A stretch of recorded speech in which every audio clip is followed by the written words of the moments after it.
Abby.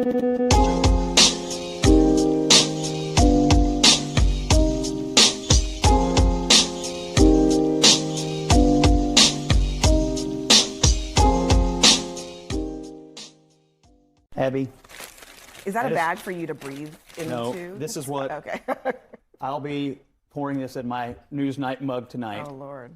Pepto-Bismol is what we all need here in the Republican Party. I thought it was some Jack Daniels. They might need that too. I'm just, first of all, I just want to, I know that we have our differences here sometimes, but if you could give me a little dispensation for the next hour and not beat me to death. Look, here's the deal. The goals. Well, you don't have to. You don't have to defend either of these men. You could just tell us. And here's the problem. What you think here's the problem. They both have a point. Trump's agenda is in the bill, and he wants to pass it. That's his point. Musk is not wrong about the national debt, and he deeply cares about this, and that's his point. So their goals are not mutually exclusive, which is, I think, the rub. And for all these Republicans out here who, like me, have really enjoyed this coalition, this partnership. I mean, I firmly believe that the relationship and the partnership they formed last year saved America and put us on a path to saving Western civilization. And now this puts that in jeopardy. And so it's not just about the daily policy quibbles, it's about the larger cultural things that are at play. So I'm going to have some of this tonight and hope for better days and better skies tomorrow, because I still love them both, and I hate it when mom and dad are Go fighting. ahead and take a sip, Bakari. I mean, Elon Musk is calling in. I don't know. I thought that was a decent, sober approach to what was going down yesterday, which is completely bonkers. It makes me wonder. Remember that New York Times hit piece? Yeah. Oh, yeah. The drug. Maybe it wasn't completely a hit piece. Maybe I don't know. Maybe there is some substance abuse going on. I mean, it reminds me of the World Wrestling Federation, where a guy who was a hero would become a villain and then become a hero a year later in the storylines, which Trump is hip to because of his close relationship to Vince McMahon. And Trump has done this before. He did it with Piers Morgan. He's done it with many people going way back to his New York days before he was even on The Apprentice. Where he would create these phony feuds and then bring it back into the herd, which comes out of the World Wrestling Federation, which right? Yeah, which I've said is really in Trump's DNA and into his PR DNA, not his human DNA, his PR DNA. And I've compared it to Andrew Dice Clay and Andrew Silverstein, who were two different people, but the same person. Andrew Dice Clay was a persona that was created by Andrew Silverstein, and Trump has done, as I've said a million times on the show, created this outgoing, braggadocio person, like out of the World Wrestling Federation, because of his connection to Vince McMahon. And this has served him well. But everyone says the same thing, including our friend Bill Maher. When you meet him in person, he is a completely different character. And that's because it's a character, the one that's public. And he did it with The Apprentice, and it started a little bit before that. But that's what Dice Clay did, fooling Nora Dunn, who walked out famously on Saturday Night Live when he guest hosted. And the reason I'm mentioning all this is they may patch this up tonight, and this was another one of these storylines that Trump creates for various reasons, some of them to distract from other stories, Eric, and some of them to, keep the storyline going. I don't think the thing is fake. I think that Elon was throwing a tantrum. He has done it before. Well, that's your take on it. Of course, that's why there's two of us. Yeah, right. No, anyway, go ahead. And other people agree with you. Remember, Elon Musk does go off. He is mercurial as well, just like Trump. They both are. Mm-hmm. And Elon has been bent out of shape. He's got his nose bent because he's lost his subsidies. Now he's saying, oh, I didn't want him anyway. But then in the same tweet, he's crying about it, saying, but there's fuel and there's this, there's that, but nothing electric. I'm like, well, that sounds a little bit like a whine.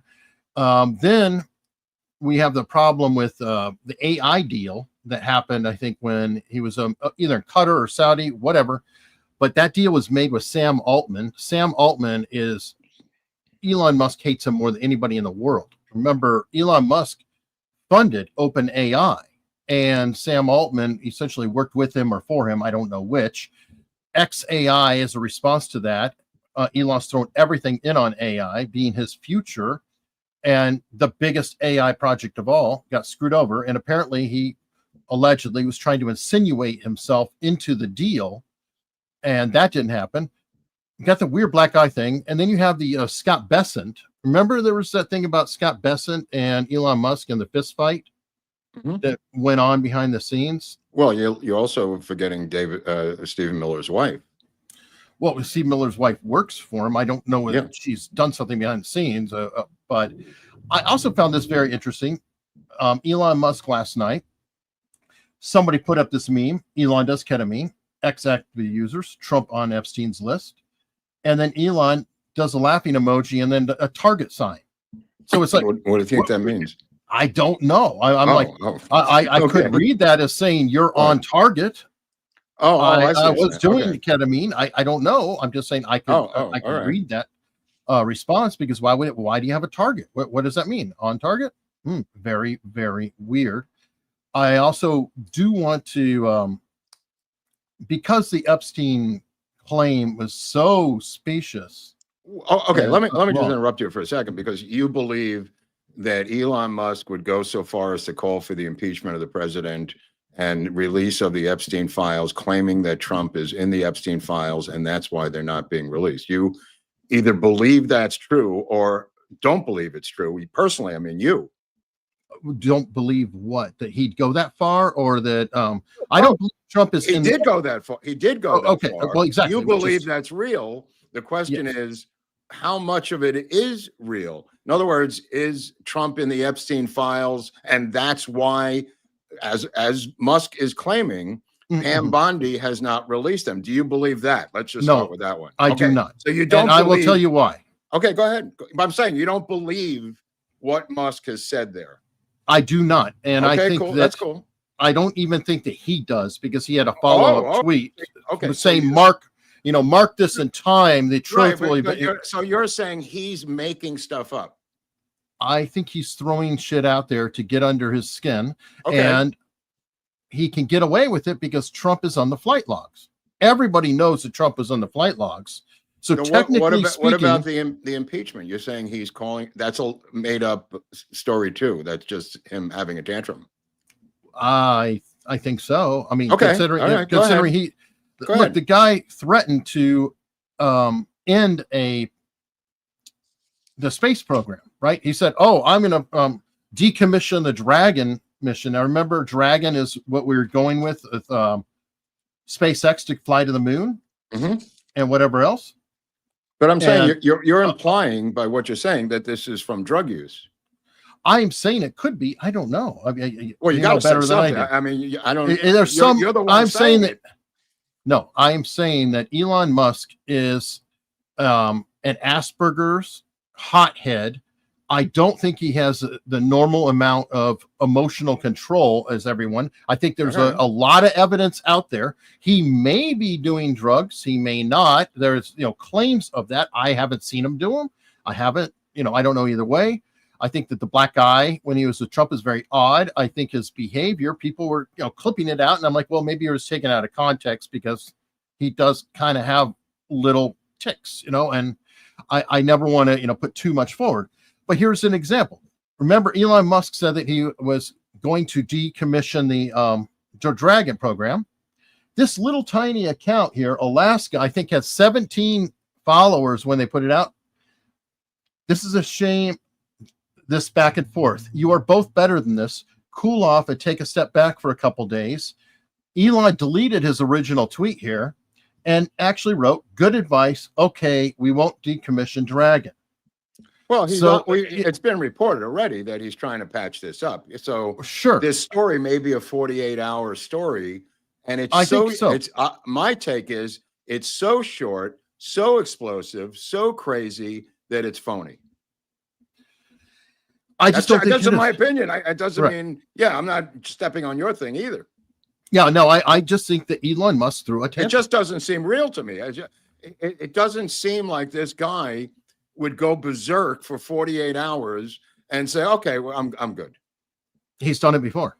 but he has never With done the it to president of the United States. well, not to Trump, but no, I'm saying that. Look, Elon Musk has done these tantrums before. He's gone after Iger. He's gone after a lot of people, but having a tantrum or going after somebody's one thing. Going after the most powerful person in the world, and suddenly realizing, oh shit, I've lost $150 billion in one day because Tesla just went completely down the drain.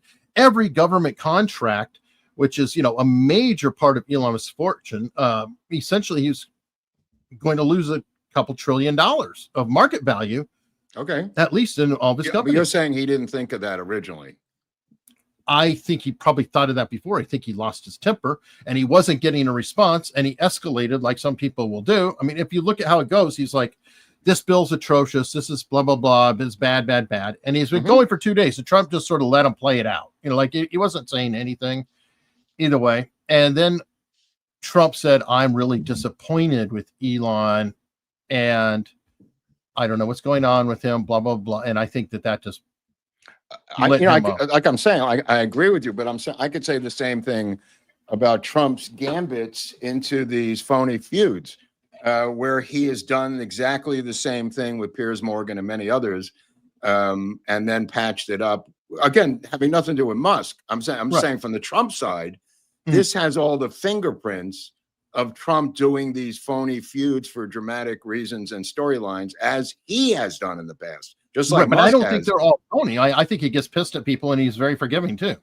That's what makes people crazy. I don't think so, because he could keep that private. He doesn't have to go public with this stuff. Well, he always is manipulating. Mark Halperin even talked about his situation with Trump. How do you like the fact that Halperin said today that these different people have his cell phone number? Trump's always been available to certain press people. Right, but it's not even people that he likes. It's just, like I know. It's just like Carl, what's his face at ABC News. I mean, just random weird legacy media people. Yeah. And Halpern went into detail explaining the rules, saying you can't abuse it, you can't talk off the record, you can't talk on the record, and if not, you're boxed out. And it's a Chatham House phone call. Yeah, I mean, it's just an interesting. Halpern's not one of them, I'm sure. No, but Spicer confirmed it. Yeah. Spicer said there. He goes, yeah. He said, I was sitting there and somebody didn't. I was going off on them and everything, and they said, "Look, you need to check my sourcing." And he realized, oh shit, are you kidding? Now, how could you imagine being in Halpern's position? You're the press secretary, and you got the president. Spicer. I'm sorry.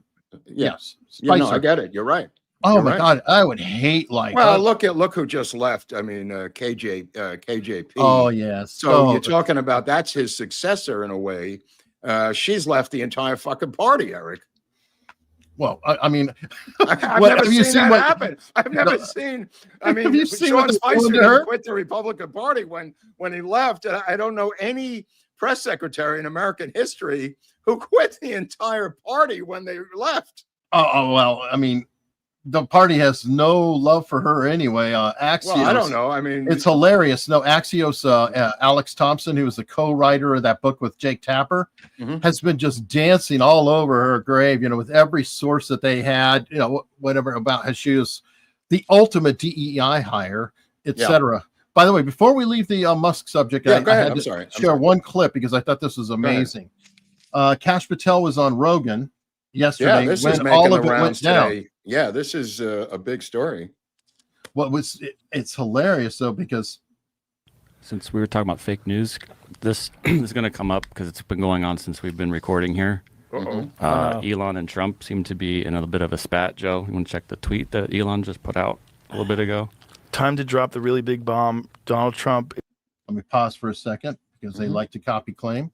If this disappears in the future, folks, or you look and you go, wind it here, they'll teach you. Watch us on Locals, and you will not miss any parts. Is in the Epstein files. That's the real reason they have not been made public. Have a nice day. Jesus Christ. I'm not participating in any of that conversation between Elon. He just participated in it by pushing the story. Wait a second. I mean, the second half of this story, this is the first part of the story. Kash Patel just brought this to Joe Rogan No. Jamie did. Not okay. Cash. So he says he's not participating in the story. Right. He's like, oh, hell no. I don't want any part The of that. second part of the story is, to me, much more interesting, which is Patel being swatted. Yeah, well, that's I hadn't seen that part. That wasn't. Oh no, that's the story. I mean, this thing, he's just pushing the same narrative. His house got swatted last night, and he's the FBI director, and he's not doing anything about it, saying this is they're taunting him now by swatting his own home. Could you imagine if J. Edgar Hoover's house was surrounded? I mean, I don't know who to compare it to, Eric. Well, it's just ludicrous. I mean, that's what happened. He's not going to do anything about it. You're telling me they can't find out who did this? With all the money we spend at the NSA, they can't find out who swatted. Of course they can. They found out who swatted Tim Pool in the quartering. It was his own department that found out who did Tim Pool and all that.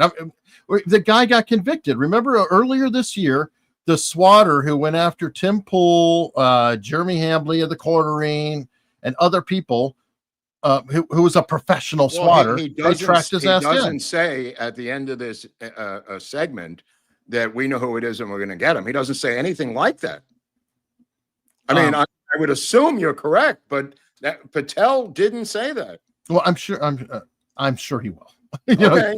Maybe he said you're not public. We're getting arrested every day too, and nothing's happened. So, I mean, I believe you, and I believe that you're correct that someone will be arrested. I think you're right, but I'm just saying he didn't add that at the end. Right? No, I understand. There was no outrage. There was no like. I just can't imagine J. Hoover being interviewed on Meet the Press saying, yes, they surrounded my house last night. I don't know who it was, and have a nice day. It's a bridge too far. I can't get my mind around this thing. The balls of whoever, and this, like you pointed out, may have started, or Barnes was talking about, the taunting by Comey. Yeah. This is you think it's connected? I think it's connected. Oh, well, Comey at least gave the permission slip. Right. And it's kind of like, set it all in motion and everybody's one-upping. Yeah. I mean, this is where it's going. Let's see how far it can go. Well, it's gone this far. They've actually brought the police to the FBI director's house. I mean, I pinch me. I think I'm sleeping here. It is completely. Meanwhile, there's one woman who seems to have a set of balls bigger than Pam Bondi, and that's this Janine Pirro from up in Westchester County, who wants to arrest the Hoktui chick who spit on Ed Martin. She's called the judge to incarcerate her this morning, and that's Emily Summer, I think her name was, the crazy nut who hocked a loogie onto Ed Martin while he was being interviewed by Newsmax. Janine Pirro is demanding that she be incarcerated by the end of the day today. Well, I mean, she's harsh, but I didn't know she was this harsh. Oh no, dude. I mean, holy cow. Well, weren't you criticizing? I was. I'm taking it back. No. I remember when she was a DA in Westchester County. But now, I mean, I just thought, people get softer as they get older or whatever. Holy crap, is she going after the Hoktui chick? Good. Well, by the way, folks, he doesn't mean Hoktua because there is a Hoktua. Oh, that's a separate thing. I'm not talking about that. I'm talking about she's in trouble. Yeah. No, the Hoktua one is in trouble because of a crypto scam. Oh, that's another thing altogether. I'm not saying it's her who did it or whatever. There was a coin in her name. A lot of people lost a lot of money, and there are investigations about it. So, but I'm not making any allegations. We talked about this right before we came on the air. Is Bannon vindicated for attacking the oligarchy and Musk? I mean, because people attack Bannon savagely for saying we're not going to be ruled by oligarchs, and he named Musk as one of them. And people came down on Bannon pretty hard. This was a couple of months ago, as I remember, right? Right. Well, Bannon has gone back and forth with Musk multiple times. It is what it is. I mean, Bannon, can chalk this up as a victory for sure. Yeah. But I don't know. I don't know, because Bannon was talking about seizing SpaceX. Well, I mean, he rallied to Trump's side immediately and said, "Let's just destroy this guy." I could see where Bannon's coming from. I know. Nobody takes down the king. He completely said, "Let's destroy him immediately." Right. Well, I'm always troubled when we say, okay, well, let's go immediately into a socialist response. Let's go into seizing the assets as the government is not a normal answer. Dude, what about Lindsey Graham, that claim by Larry Johnson, formerly of the CIA, that Lindsey Graham was over in Ukraine taking money that's he's money laundering it through his own bank accounts? That broke today also on Larry Johnson going full Monty on Lindsey Graham, who he claims is straight up funneling Ukrainian money through his bank account in South Carolina. I don't know. I mean, Lindsey Graham, is it the Logan Act? It is the Logan Act, my friend. I think that, but he is a sitting senator. He is a sitting senator. It's not. Yeah, but he's not acting as a. If he goes over there and he's manipulating whatever, well, he didn't admit that he did it. I'm saying he's saying this. No. But I'm saying just his being there. If Trump doesn't know he's over there and he's giving the go ahead for attacks, because remember he was there. Good luck proving that. Good luck proving that. But Larry Johnson is leaking it from his sources, still in Central Intelligence. That's true or not. I don't know, but that's what Johnson came out with today.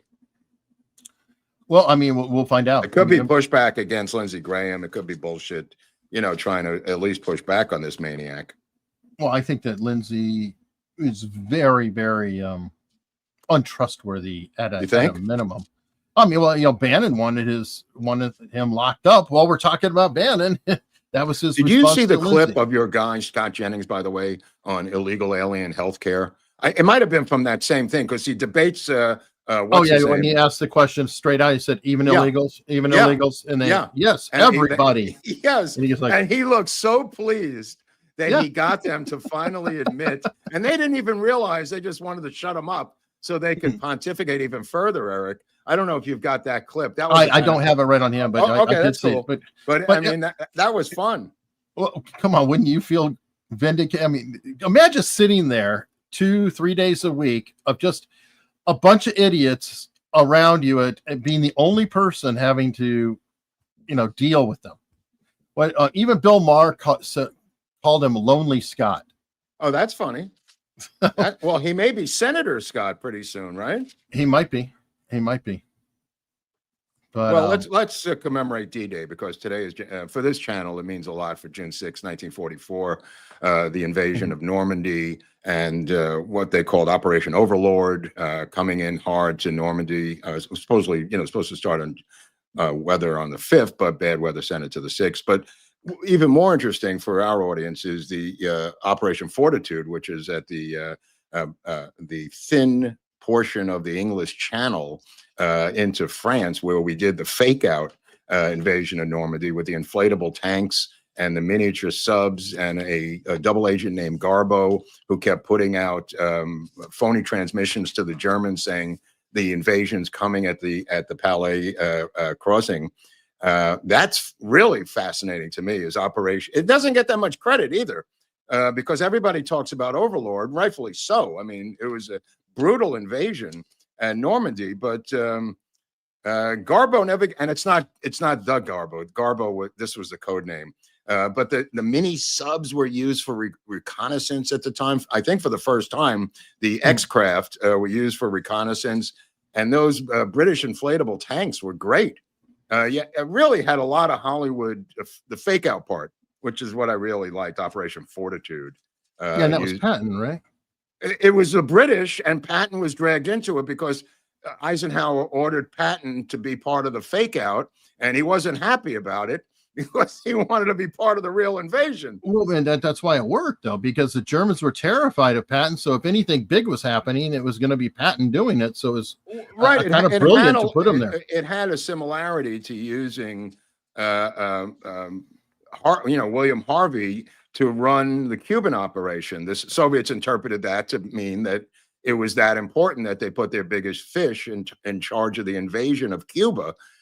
In the Harvey case, it was not a fake out. It was just a stupid move But in the Patton case, it was designed to be a fake out for sure. And he still wasn't happy about it, that they told him it was part of the fake out. He still wasn't happy. Of course not. I mean, Patton was, I mean, think about it. His entire life was coming to the moment to be the general, to, you know, have the biggest, most decisive action in the biggest war in possibly human history. And he had to be put on the side as a decoy. Yeah, that would cut him. He does get into the war, Eric. I know that, but he was in the war beforehand. He does get in, and he does get things to do. So he's not completely shut out, you know. Okay, but yeah, no, his mentality, I get it. You take away the biggest battle from him. It's not gonna. You know, obviously, a lot of people are gonna watch the whatchamacallit, the Brothers movie with the Spielberg thing. Oh, Band of Brothers. Not Band of Brothers. The I keep thinking of. Oh, I know what you're talking about. Yeah, sorry. Saving Private Ryan. Saving Private Ryan. A lot of people watch, and they put it on TV a lot, you know, on this particular day. But I got to tell you this story, which I've told before on this show, but I'll tell it again because it's D-Day.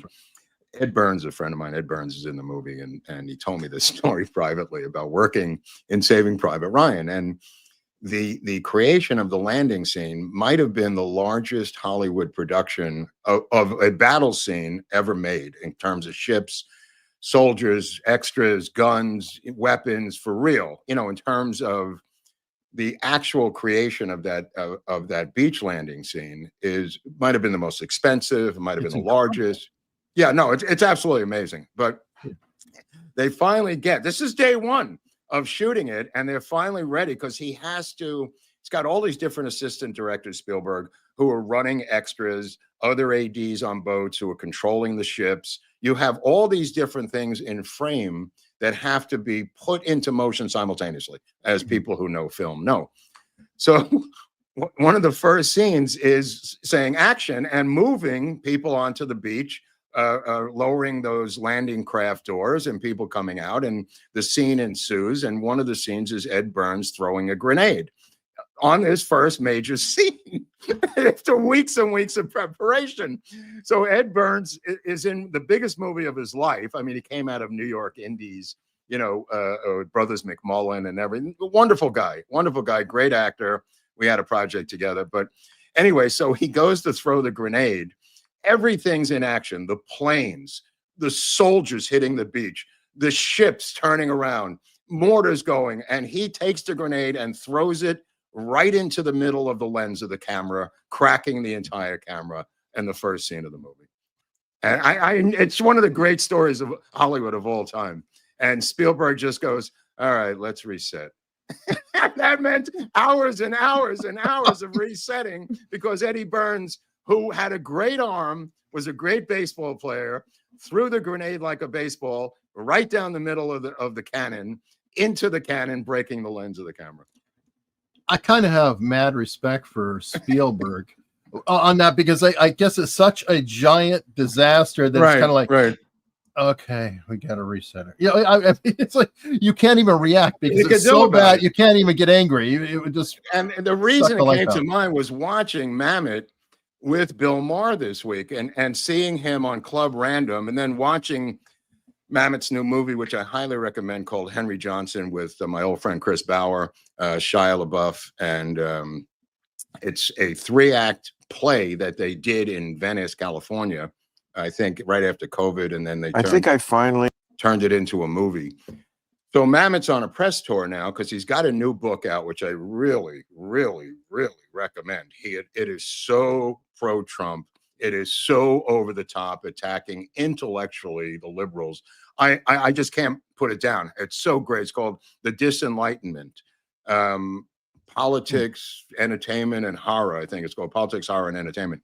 Absolutely riveting. It sounds like you're listening to a Mamet play, but it's him, you know, writing and, you know, talking, and in the audiobook version. Anyway, he's been on a press tour, and he was on with Bill Maher. And Bill Maher, as he sits down, I recommend you see this on Club Random, he's he's done with everyone else. Eric and I have seen with Charlie Kirk. He's done it with every conservative who comes on there. Matt Gaetz, before you can even Tim Pool. Before you can even sit down, he starts attacking you. Well, Mamet's a little bit tougher than Tim Pool. And holy you're full of shit. Holy shit, is it great? He met his match with David Mamet. And by the end, when you get to the end of this episode, he is groveling, apologizing to Mamet profusely, Bill Maher, eating crow for attacking him during the first 20 minutes of this episode. And Mamet gives as good as he gets, finally calling Bill Maher a fucking asshole. And they're just going at it, bro. Dude, it was must-see TV. I sent an email to Mamet about it. It's just wonderful to watch. But the point that was of interest to our audience was, out of the blue, he starts talking about how he got Shia onto this movie. And Shia is, I don't care what you think about his social problems or whatever, he's been blacklisted like Louis C.K. and others. Mamet was blacklisted by the left, as Shia's got this Me Too blacklist. So Mamet took Shia had a substance abuse problem. Separate issue. Completely. Okay. Separate issue. No, it's true, but it's a separate issue. Oh, yeah. Okay, I didn't know. Yeah, I mean, you don't get blacklisted in Hollywood. The last time I looked, for substance abuse, that's kind of a badge of honor. But nevertheless, Shia is just riveting in this really fascinating movie about a fool. Anyway, so out of the blue, he starts saying, "How did you hook up with Shia?" And he said, "I had this film called The Assassination, which we've talked about before on this channel, which was written by the grandnephew of Sam Giancana, saying that the mob killed Kennedy." And Mamet has been blacklisted from directing for 17 years. This was his first film in 17 years. You're talking about a guy, if you look up his IMDb of the classic Hollywood movies, including The Untouchables and everything else. Glengarry Ross. Yeah, Glengarry. I mean, some of those are from his plays, but he's also got straight up Hollywood films having nothing to do with his own plays that are House of Games. I remember. It's also his thing. Yeah. But I'm saying he was supposed to direct this film. It had John Travolta in it. It had Shia was supposed to play Oswald. Louis C.K. was supposed to play Jack Ruby, which is actually good casting. Al Pacino was in it. I mean, the cast, including what's her name, the rock star from Kurt Cobain's wife. She was in it. What's her? I know who you're talking about. Courtney Love. Courtney Love was in it. Yeah, I mean, just an insane cast. So he said, what happened? He said, well, they started suing each other and the whole thing imploded. Okay, but they were pre-selling it, actually. It went as far as to be pre-sold at, I think, Cannes or one of the other film festivals. That's how far it got. So they were raising money by pre-selling it, which is quite common. Anyway, so it was based on the book that was written by Giancana's grandnephew, and about the mob killing him. So one of the things he starts talking about the assassination, and then Bill Maher starts talking about his theories. And I'm sitting there going, these are two nuts who don't know anything. And I was just amused by it. And I thought maybe you could play a clip of them talking about this. Right, I'll have to skip around, but yeah. I think I finally understand the assassination. This is good. Yeah. You know, this guy Marcello, the mob boss, he was pissed. There was three wings that were very pissed at Kennedy. One was the mafia. They felt they were double crossed because they helped Kennedy win, and then Bobby Kennedy prosecuted them when he was attorney general. Okay. Then there was like the standard right wing. That's true. No, by the way, the mob was pissed at him. So that's true. Wingers that are always here in this country. Let's not get into that again. They're wonderful people. You know, they were the John Birchers back then, and they became the birthers. They're MAGA. They're the birthers. They're always there. The birthers killed. That was well played, though. Birchers to birthers to MAGA. I like that. Well, he's shit-faced here, so yeah. I know. Well, he forgot the Tea Party, but yeah.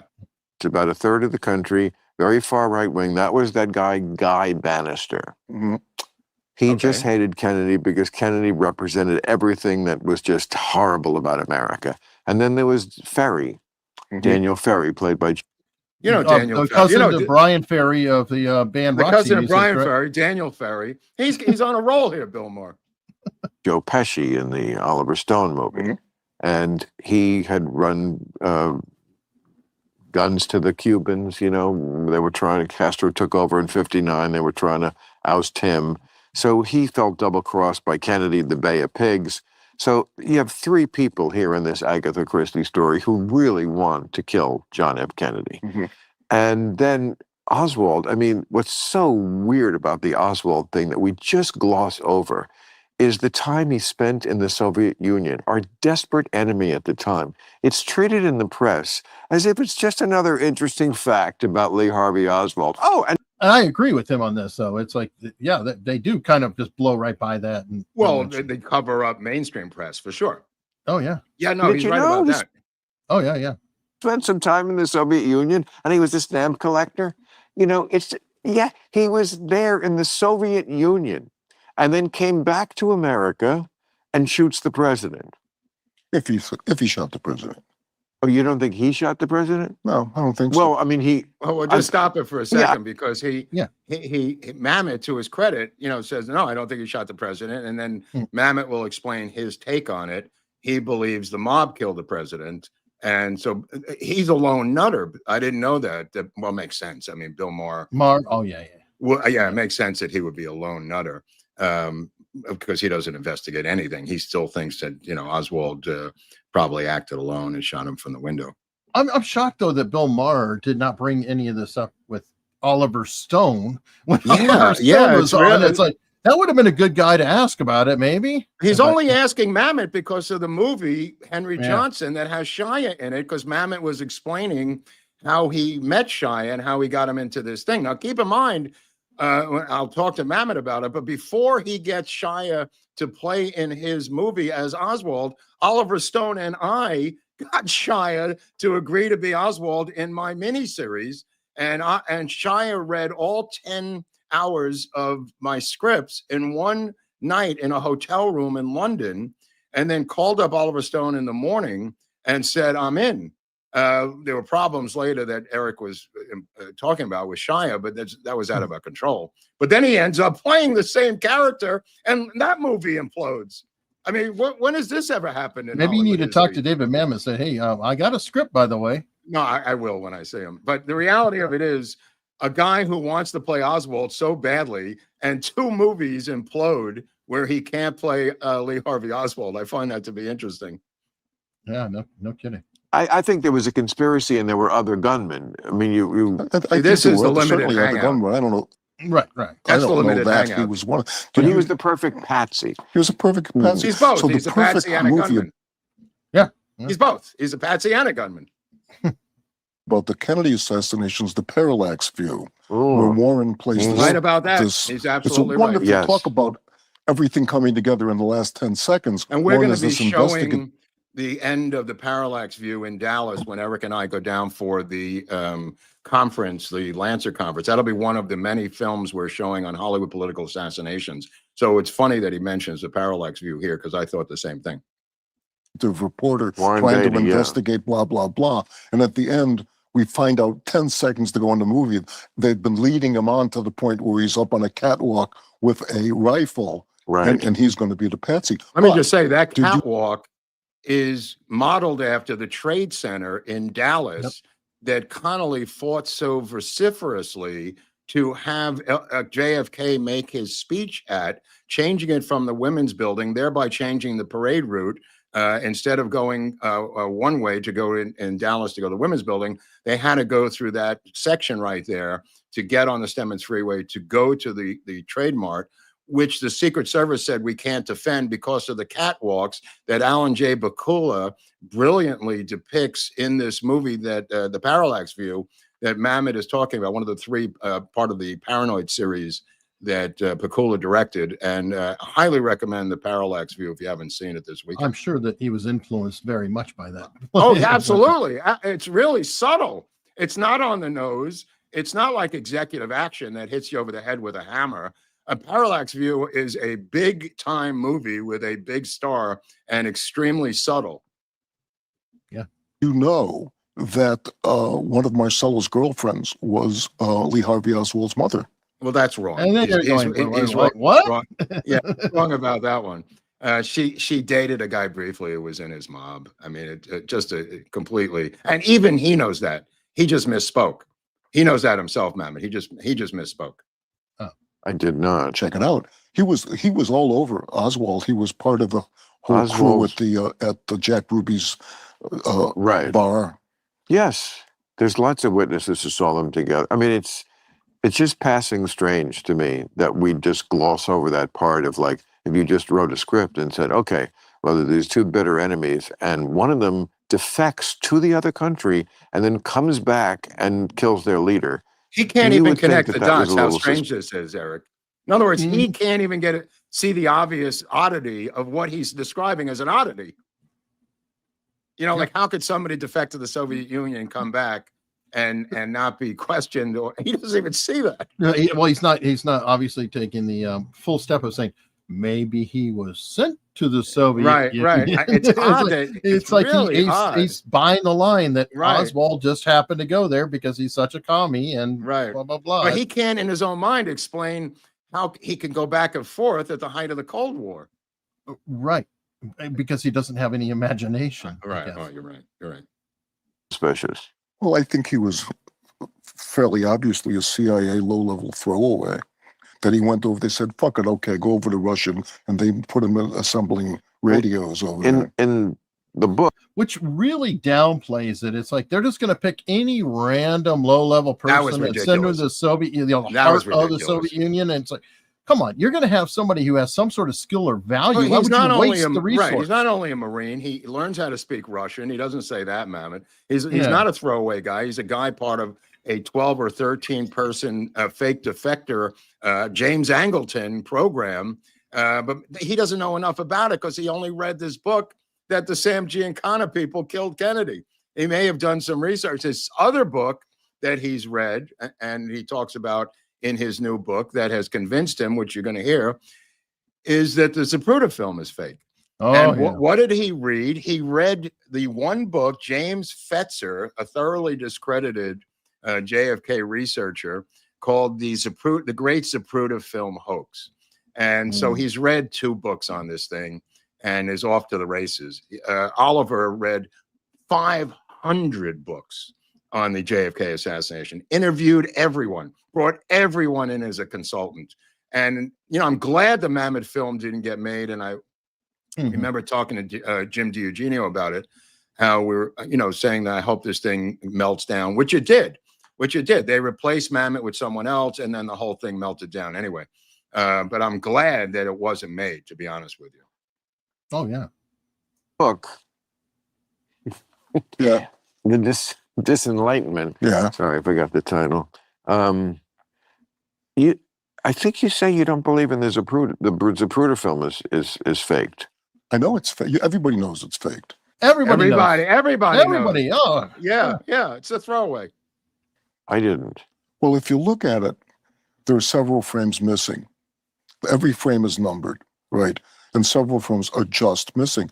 In fact, and there's no other explanation for what that could be than foul play? No, there have been a couple of explanations, one of which is that they were too brutal. Another one of which is right around the... But they would have to be deliberately taken out? Yeah, they've been taken out. Another one of which is the blood spatter is painted on. How do I know it's painted on? Because I've been making movies for 40 years. You can see it. In one frame, it doesn't exist. In the next frame, it does exist. And in the next frame, it doesn't exist. So what would actually... Film goes by 24 frames a second. By the way, I don't know if that's even true. I think it could be a 16 frame per second because that's an old 16. Yeah, he doesn't know what he's talking about again. And even Bill Maher, when this next segment comes up, Bill Maher says, what's the difference? Watch this. Yeah. If it were actual blood spatter, you would see it grow and then you would see it disperse. But it's just painted on as if it's very, very... So who did it? Who faked the Zapruder film? Well, I wrote that movie too, which has yet to get made, about the guy who faked the Zapruder film. Well, see, that's a different movie. That's interesting. Kate Blanchett. Yeah.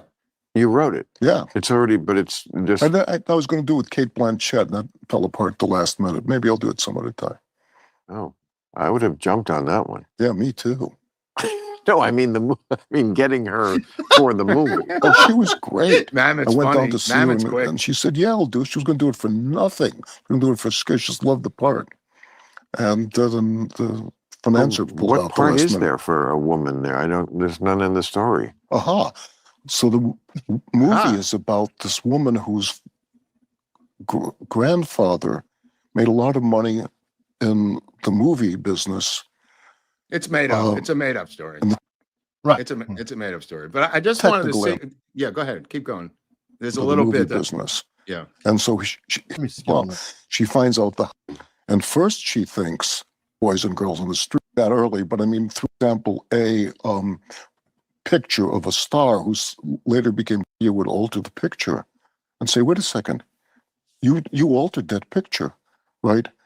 This is the real picture. Your picture is altered. And so the first thing she figured out, the Area 15 with was the guy who altered the Zapruder film, that they were shot by Zapruder, who'd been in the OSS, the precursor to the CIA. Yeah. Now, was Zapruder in the OSS? I never heard that. I mean, it could be true. I did not either. Yeah, I've never heard that. Interesting. It was shot obviously in Dallas, but instead of giving it to Kodak in Dallas to develop, they shipped it to Los Angeles. Well, what's the part they took out and why? There we go. But the part they took out and why was they were shot from the front. He wasn't shot from the back. He was shot they blew his head apart from the front with several shots to well, that would have been Oswald. No, because it wasn't from that angle. It was from the street angle. But the way the Zapruder film is, as we have seen it, only makes you more suspicious. Right. It doesn't like cover up the crime. It makes it look more ridiculous. Touche. If was that their intent? Well, no, I don't know. Also, Dershowitz was he changes. Well, especially because it does that. I mean, it's because of the Zapruder film that people are going for years, Eric. What are they trying to achieve? I mean, whatever it was trying to achieve didn't work. Even if you agree it was faked, what is the fake then? I mean, because we're seeing an assassination on camera. We're seeing a man getting shot through the windshield into his throat, clutching his throat from the front. You would think maybe they would cover that part up. I guess the blood splatter that he's talking about is enough to fool people. I don't get it. I don't know. And I believe Grodin was talking about that it's not even blood splatter. It's a light problem. Right. Or exactly. I forgot what it was, but he should talk to Bob Grodin then if he thinks he knows more than him. Because he oversaw the editing of his films. I mean, the reality of it is he now says that Alan Dershowitz told him that he was a clerk. He clerked for the judge in the Warren Commission, Earl Warren. For somebody, well, he didn't say Earl Warren. I played that back. He said he clerked for somebody on the Warren Commission. Okay, I don't know. And I looked it up, to try to confirm it. And Grok. I don't know if that's a source of whatever. But anyway, it wasn't Earl Warren. I'll tell you that much. No, he clerked for another person though that was very, very high up in the. Here we go. Who did he clerk for? Who became a judge later? No, he clerked for Chief Judge David L. Bazelon of the U.S. Court of Appeals for the District of Columbia Circuit. Exactly. Bazelon is the current Trump enemy, who also, as I said to the other day, was Arthur Goldberg, who was on the Supreme Court. Also not involved with the Warren Commission at all. Arthur Goldberg became a scandal in its own right. So who is he talking about here, Mamet? Oh, that's the thing. It's saying according to, neither of them served on the Warren Commission, right? But there could have been like overlap, or he could have been around them in the area. But that's it. Okay, but that's not what he's saying. He's saying Alan Dershowitz told him that the Warren Commission covered it up, and he clerked for one of the judges on the Warren Commission. So unless he's going to say who that is, you'd have to ask Alan Dershowitz. But there's no record of it. I thought it was Goldberg and Bazelon. Now, Bazelon, also a guy clerked for Bazelon named Eric Hamburg, who I talked to you about yesterday. And this Bazelon guy is about as deep state as it comes, but having nothing to do with the Kennedy assassination. Well, I mean, he might have misspoke here, just like you said. Right, about absolutely. the Marguerite. Yeah, it's cool. I just thought the people might like to see this clip. I think we've seen it. Yeah, that's cool. The basic that's cool. idea of it. But yeah, I mean, fascinating discussion between these two guys about what they perceive to be the JFK story. And these are two smart political guys. I mean, they're not random guys off the street. Combined, they probably read 3 books on the JFK assassination in their lives, which I find shocking, as it may be one of the bigger stories in American history. It really shows you how little interest most people have in the JFK assassination. I mean, if you're not compelled at that age to read, I don't know, 5, 10 books over the course of your lifetime on this subject, it's kind of shocking to me. Well, I think the more distant it is in the past. I mean, I'll confess I haven't really followed it.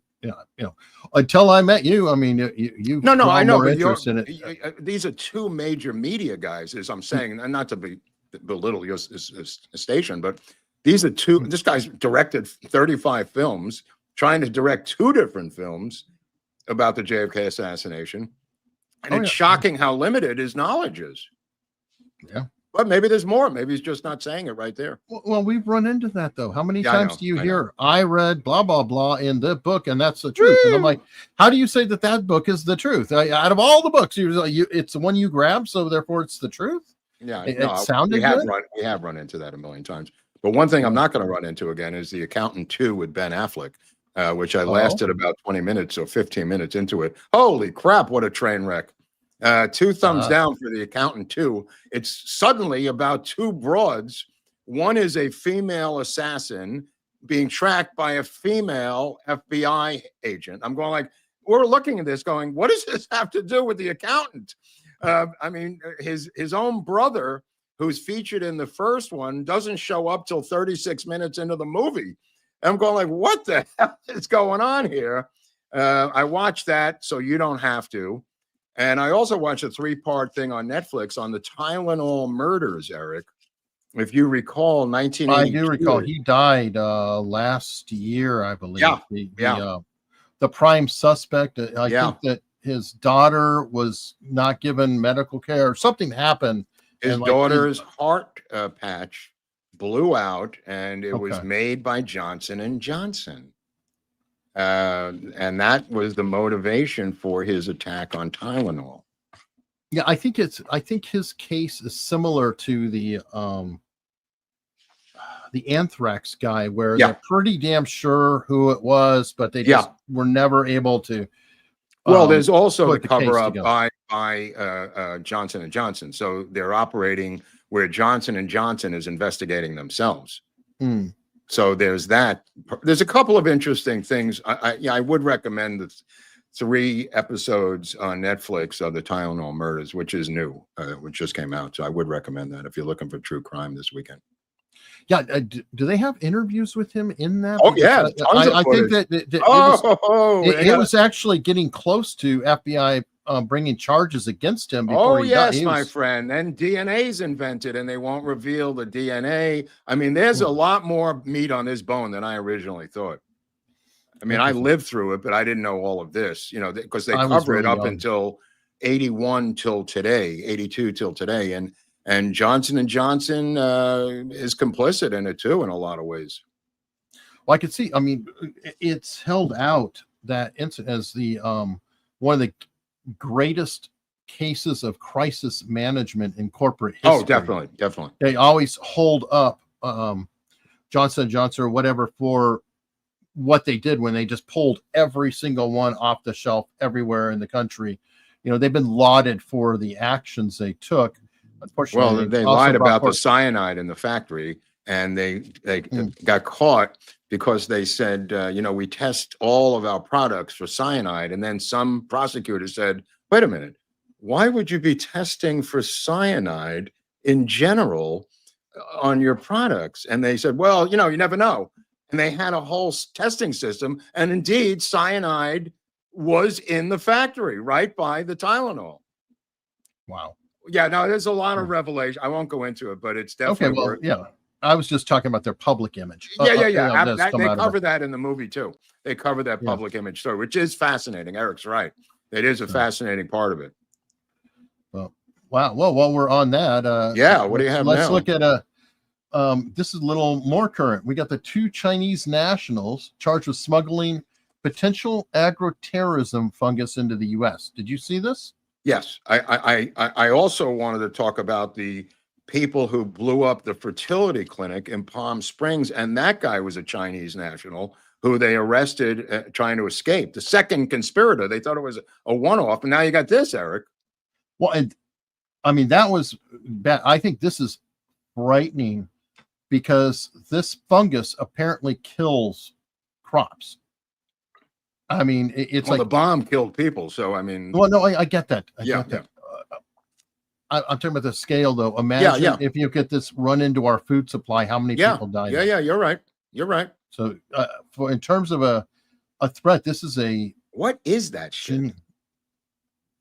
I don't know, but that's very, very scary. And they're trying to say that it was tied in with the University of Michigan and they were getting Chinese government funding. I'm sure they were. Mm-hmm. Why are you bringing a fungus into the country that can kill shit? The only thing I could think of it had something to do with their experiments at the University of Michigan. Right or wrong, there may be some sort of actual program going on, and that it's not just. Well, I didn't know that from the storyline. From what Kash Patel said, he didn't go into the fact that, or not a fact that this may be a program at the University of Michigan. It could be. Does it say if it's a program there that they were legit?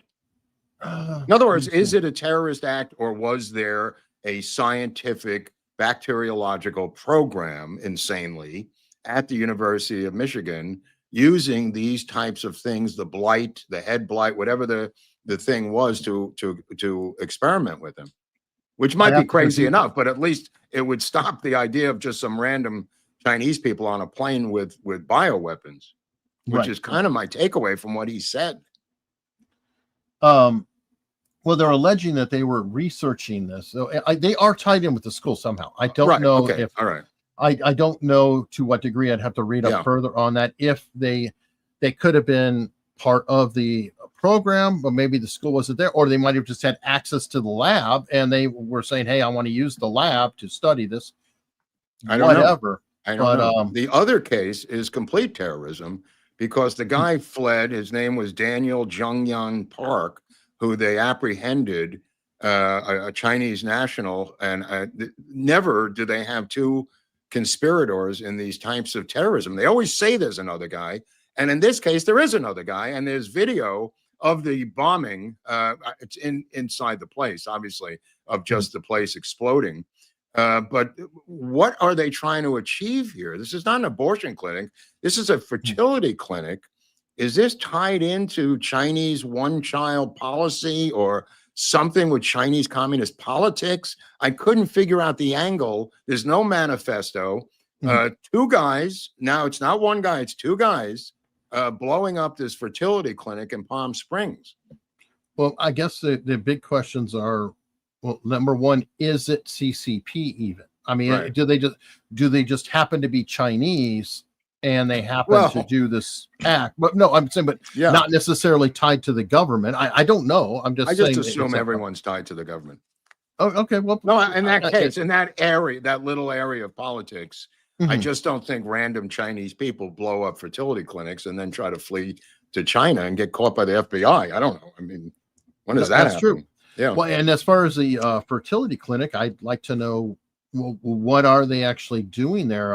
Did they I don't know. That's what I'm saying. Could they have had a breakthrough and then they're stopping because there is a population crisis? I think everybody would agree. Musk is very big on that part. My sixth sense says it's got something to do with population control. The Chinese, I don't know. It's just my spider sense is going off about fertility and Chinese birth control. Yeah, well, and their population's crashing. That's why I said if there was some sort of research or something that could help the fertility explode in the United States, they might want to stop that. Yeah, there's going to be more to this story, is all I'm saying. This is a new story, and there's going to be more revealed about this. We hope. I'm sure. With this effort, we don't know. You're right. But I gotta give a shout out to my friend Nick Hexum from 311, who put out a TikTok video yesterday. I didn't even know he was on TikTok. He's a lead singer of a pretty popular band from back in the day, 90s, 311. But I mean, still tours, still plays all the time.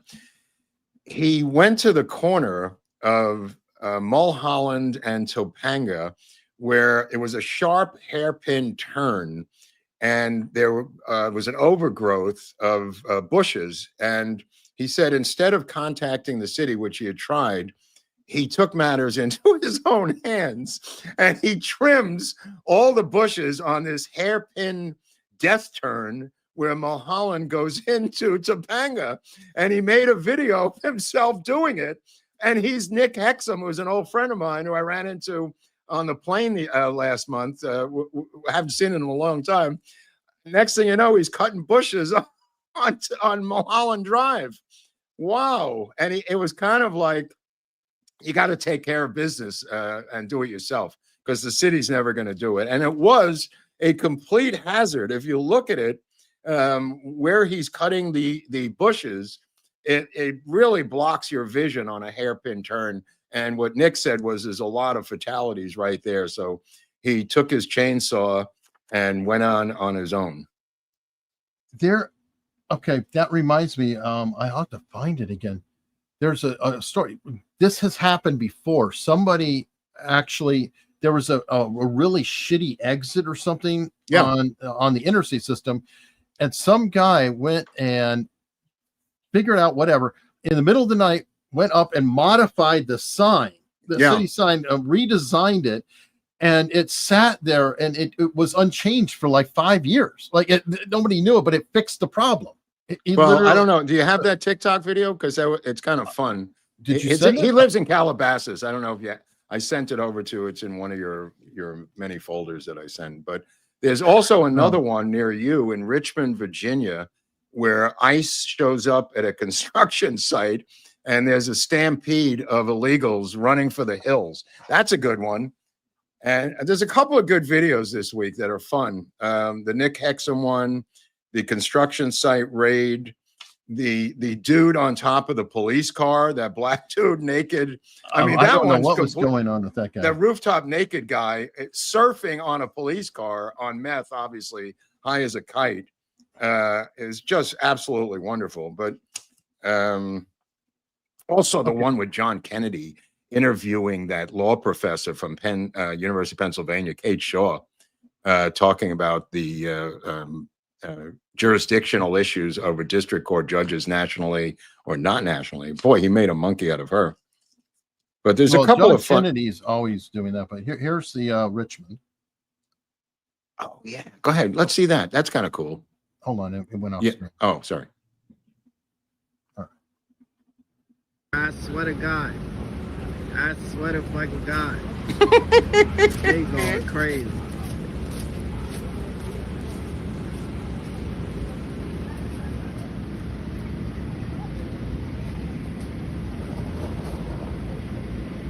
Abandoned ship.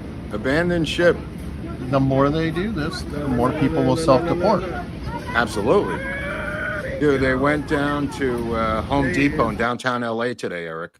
There's some video of that, maybe a storyline, but they went down to Home Depot outside. They rounded up the workers outside that were illegal aliens, and the neighborhood came out, and another confrontation. But you talk about going to downtown LA on a Friday, which they did this afternoon, to arrest illegals in the belly of the beast, Eric, going right to the heart of the beast.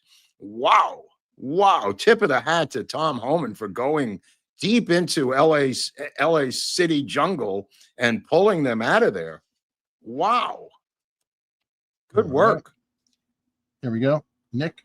Oh, here's Nick. Hey, Nicky. All right, Calabasas, we have a problem here. This corner is dangerous. Here at Mulholland and Old Topanga, this is a blind Look at that view. Where cars get lost in this curve back here, and it's made so much worse by these bushes. I'm inspired by my daughter's Girl Scout acts of good deeds, like picking up trash and stuff, so I figured Yeah, I could call the city. Who knows how long that would take? Who knows how long I would set on hold? Why don't I just get in there and get it done? And Yeah. Go get them. It's like weed trees. Yeah. let there be light. Look at the Look at difference. Right. Rock and Much roll. better sight Rock and lines. roll, Nikki. Wow. Mission accomplished. Pretty good. Did you see? There's also another one. There's, for some reason, there were hundreds and hundreds of sub-Saharan immigrants on Jones Beach, and they flew a ICE helicopter over them. They started to scatter. I don't know what was going on, but I grew up on that beach where this thing happened out in Long Island yesterday. Hundreds and hundreds of sub-Saharan Africans were having some sort of a luau or something out there. I'm not sure what the deal was, but ICE is trying to round them up, and they start to, looks like a stampede of cattle. These mass movement videos are great, Eric. Definitely. Trying to find, oh, there's your team, the terror guy.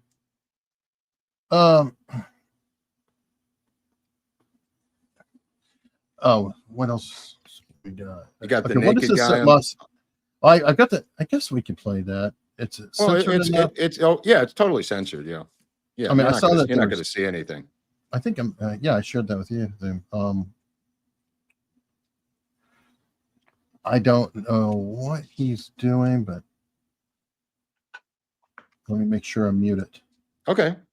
Well, I don't think there's anything. It's just some music, but yeah, mute it. No, Because I mean, it's some music, rap it music. get- It might be that rap gets song, copyright claimed. Yeah, go ahead. Good I idea. don't care about that.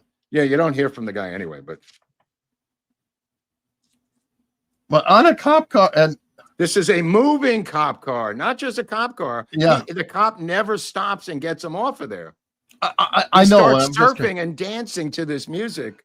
The music in his mind. I mean, somebody added a track to it, but Well, I was just thinking about it. It's like, could you just drive them all the way to the station? yeah, just like that. It's It's like, like, oh, 5 just- miles an hour. Yeah, we'll just like go there, and then when we get to the station, Watch what the guy does. There's some extra moves that are pretty good. Here he's like getting into it. Now he does this. Good move. Good move. You got to give it to the guy. Now this. Yeah, that was it. Well, anyway, I just thought that was another great SoCal moment. We had two or three of these. We had a masturbator last night, naked, another black dude naked in a house in West LA, jerking off in the house. And the police came. She had accidentally left the back door open in her backyard. So the police said, we can't charge him with any more than trespassing because he came into your house and began jerking off. And that's not on the books. yeah, it is. No, I know. I'm just telling you. Nathan Hoffman, where are you? I don't know. I don't know if it was LA County. I'm not sure if it was LA County, but Hochman's got to get on this. Yeah. If it is LA County, because this guy was charged with trespassing and released with no clothes on. Yeah. I don't think you get that's to keep awesome. the orange jumpsuit. Oh, this is the one with the sub-Saharans. This is good.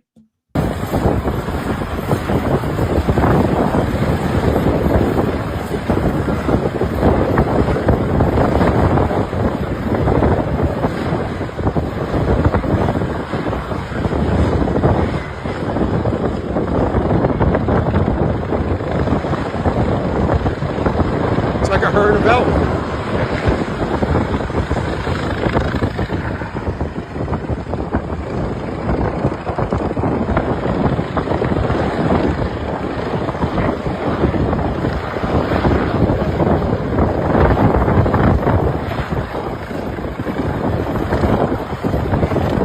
Anyway, that's Jones Beach in Nassau County, one of the great beaches on Long Island. I don't know what is going on there. There was all kinds of fighting and violence, and the helicopter shows up. I think that's a Nassau County Police helicopter. I didn't really get a close look at it, but yeah, I don't know what they were doing. There was hundreds and hundreds and hundreds of them there. And they figured they'd round them up somehow. I don't know what the deal is with that, but another one of these crazy videos involving illegal. Well, I don't even know if they're illegal. They might have been just regular residents. Yeah. It could just be a brawl. I mean, what was it? My wife talks about this. This is in Virginia Beach, I guess, during a spring break or something. Right. They had so much rioting, they had to call in the National Guard. Wow. This happened like back in the 80s or I something. see. Right. In the area. But she said it was kind of crazy because the National Guard literally came in. They're like, with AR-15s or M16s walking down the street throughout the Virginia Beach area. Wow. Like, whoa. Well, what about the door dasher who pulled out the gun because he didn't get a big enough tip from the customer who received the food? How about that video? I mean, he doesn't shoot him, but holy cow, he lost his mind because the tip wasn't big enough, Eric. Oh, yeah. Oh, there was actually another one that went around too that was a female DoorDash driver, which I love though, because she was like that. She's delivering the food and the woman hands her some cash and she's like, oh no, you keep that, please. You keep that. And woman's like, no, I like to, tip in cash. And she goes, oh no, I kind of left a note. And then she left and it pulled out a note. It's like, you stupid scumbag or whatever for not tipping. And she got called out because the customer's not only tipping, but she's tipping in cash, which helps the driver out. So that driver had to feel that's like what I do. I don't leave anything garbage. for Amazon online. I give it to them by hand, when they deliver something or, what I mean? I don't do it online. I do it because there's just too many stories of the business people keeping it and taking it. Well, they are extremely happy when I give it to them in cash. Yeah. It's also tax on, which Trump maybe solved because no taxes on tips.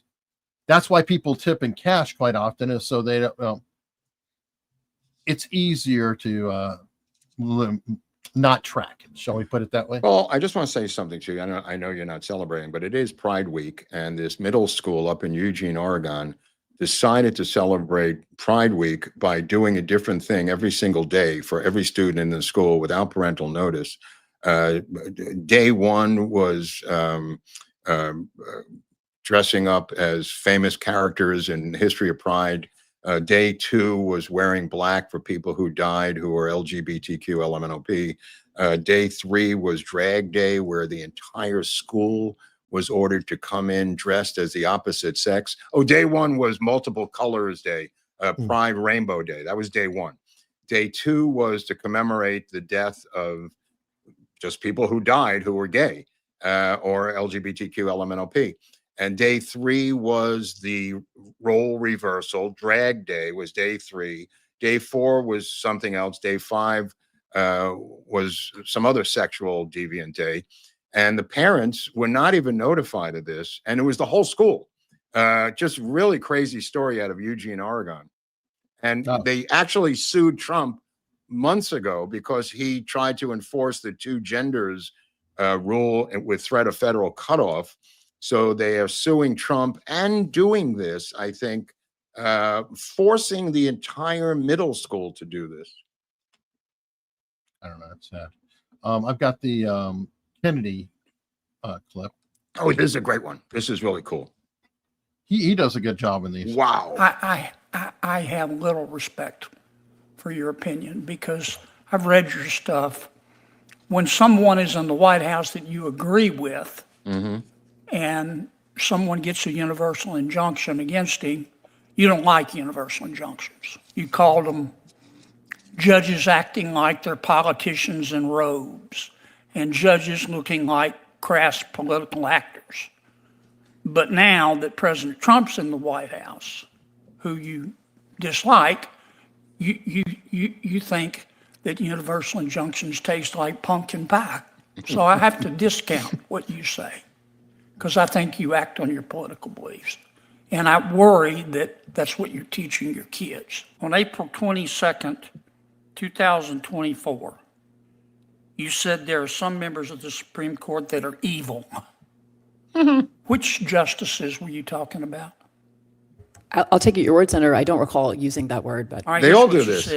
You were talking about the majority opinion in Muldrow v. City of St. Louis. You said, quote, Justice Kagan, will she be able to control the opinion's future distortion by her evil colleagues?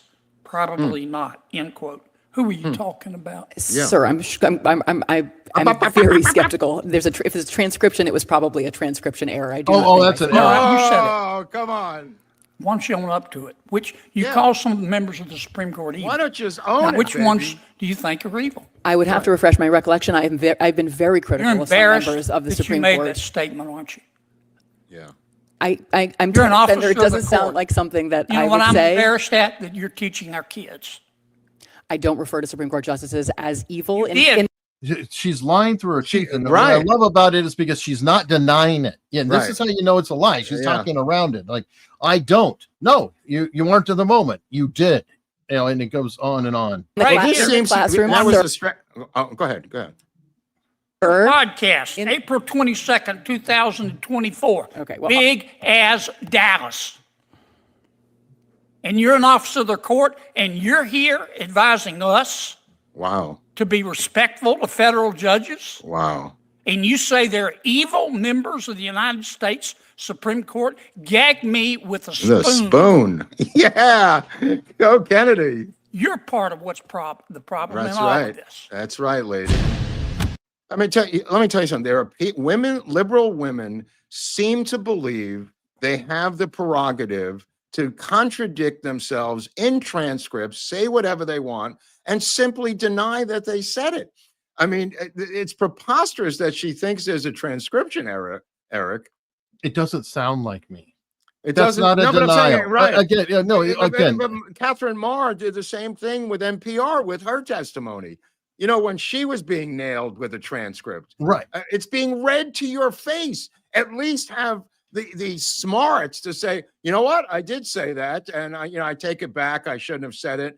But to deny it in the face of it, But she didn't deny it, though. That's the beauty of it. She's sideways. Non-acknowledgement. Yeah. It's like, and that would be fun, is because she's under oath. You know, she's sworn in, and it's like, are you denying this? That's yes law or no? professor. Did Kate you Shaw. say this? Yeah, that's law professor Kate Shaw, by the way, for anybody following this at home. And she's married to, I forgot. Oh, that I don't know. She's married to somebody. I know she's a professor at the University of Pennsylvania. Is it Darcy? Chris Hayes. Oh, really? Okay. Yeah, that's All right. Chris Hayes' wife. That must have been a nice night when she came home from work that day, huh? Yeah, Chris Hayes, I don't think got any love that day. No. She was smashing dishes all night, from what I understand. Well, he's was tied in with MSNBC, right? Yeah. Oh, yeah. One story that came out that is quite amusing, going all the way back to your girl, former press secretary, is KGP. She, what was it? Alex Thompson has talked about how her name, he searched all transcripts on MSNBC. Her name has not been mentioned once on that network since she Who, did the judge, the No, law Corinne. professor? Corinne. I see. Right. Yeah, no. She's been memory hole. Oh, she's on persona non grata. MSNBC. She's been Stalinized. That's good. But what do you make of this 9-0 SCOTUS ruling? I think it's the best ruling I've heard in forever. Wow. I'm shocked. Wow. Honestly, that Veto. that Kagan wrote it. Wow. I think it was Kagan who wrote it, or was it Kagan or Brown Jackson? I forget. But anyway, No, I thought it was Brown Jackson. Actually, I thought it was Jackson. Actually. Yeah, that's what I'm saying. But you have a liberal writing the opinion, which makes it even stronger. It's like I was talking to the lawyers earlier today, and they were confused. Like, how in the world did that activist, Everyone I told the story to justice- was confused. They Because thought it was makes 9-0 sense. the other way. Right. Well, because it's like finally we can stop saying reverse racism and reverse It was a waste. discrimination is discrimination. Discrimination. Say it together as a group. Yeah. And my favorite part about this is they literally put a dagger in DEI. Yeah. Well, I mean, one of it's the over. daggers. One of the daggers. I don't know. Okay, but there'll still be some Confederate soldiers and a Japanese sergeant on Iwo Jima fighting till the death. There may be, but then they're going to lose their ass. Like you've got that. Barnes had to be just celebrating in the streets because he's got those clients going after Red Hat, IBM over the hiring practices. where they literally said you can only hire black people or whatever. Oh, yeah. It is a dagger to the heart of DEI for sure. Oh, it's For sure. wonderful. We'll see if colleges, when they're giving scholarships or bringing in students, will still have the blacklist of Asian and Jewish students. So we'll see. Well, the affirmative action that one already went by. This is like a second case that I think is just destroying the whole thing. I mean, and good. Well, Tim Pool was talking about this, that the Department of Justice under Trump is now going after election corruption state by state. Did you see this? Starting with Wisconsin, Eric. I don't know what this is about, but Good. DOJ announced that they're going after corrupt election fraud on a mass scale, state by state, starting with the wonderful Badger state of Wisconsin. Not a bad place to start. Yeah, go from there to California. Yeah. Well, they great. should start here first, because I think the midterms demand that they prevent the stealing of congressional seats, which I'm going to continue to predict is going to happen unless Trump can get off his fat ass and get some people here to deal with this. Wisconsin can wait. I think California's number one, because California has so many more congressional seats. Right now, okay, this story here, while we're talking about Pride Month, this fits right in. I don't know if you saw this, that they're looking at renaming the U.S. the Harvey Milk ship, and they're talking about renaming vessels that are named after other civil rights figures and things like that. Okay. Well, again, he's not a civil rights figure. He's a man who had repeated sex with underage boys, and it's written in a book. One of the great homosexual writers, Randy Schultz, who wrote "And the Band Plays On." He's a gay writer, wrote a biography of Harvey Milk, of his pedophilia. And it's not about the Navy ships anymore, and it's not about civil rights. It's about a guy who is a pedo. And I think, I don't know if it's in this particular story, but for me, that's the bigger picture regarding Harvey Milk.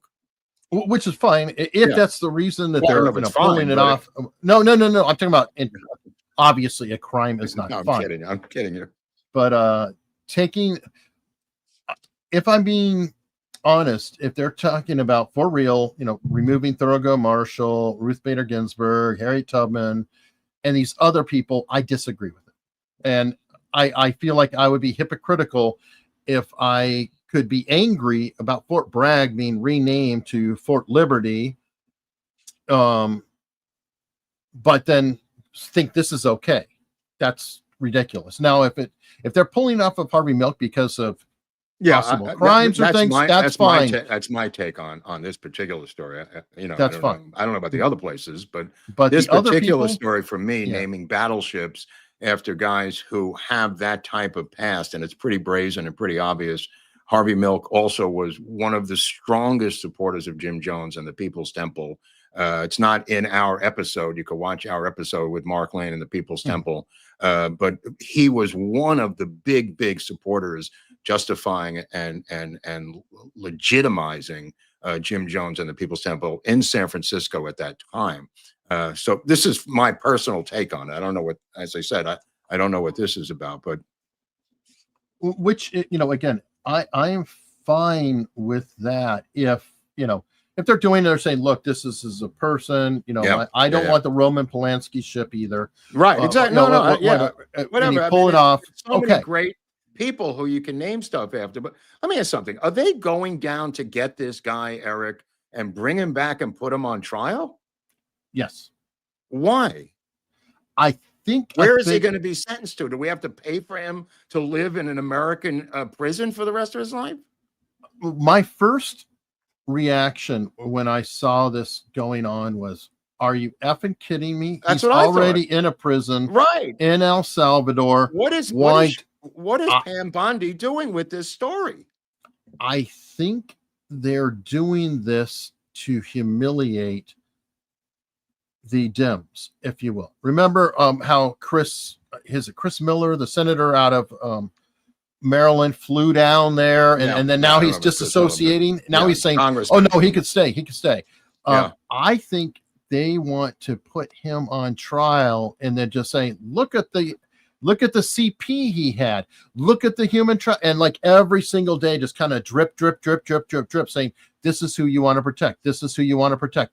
Here we go. He's on trial. He's this bad dude. He did this bad thing, this bad thing, this bad, and just rub their noses. That's the only thing I can think you of. can make the argument, not you, but I'm saying you can make the argument that the other people who are criminals should be put on trial too then.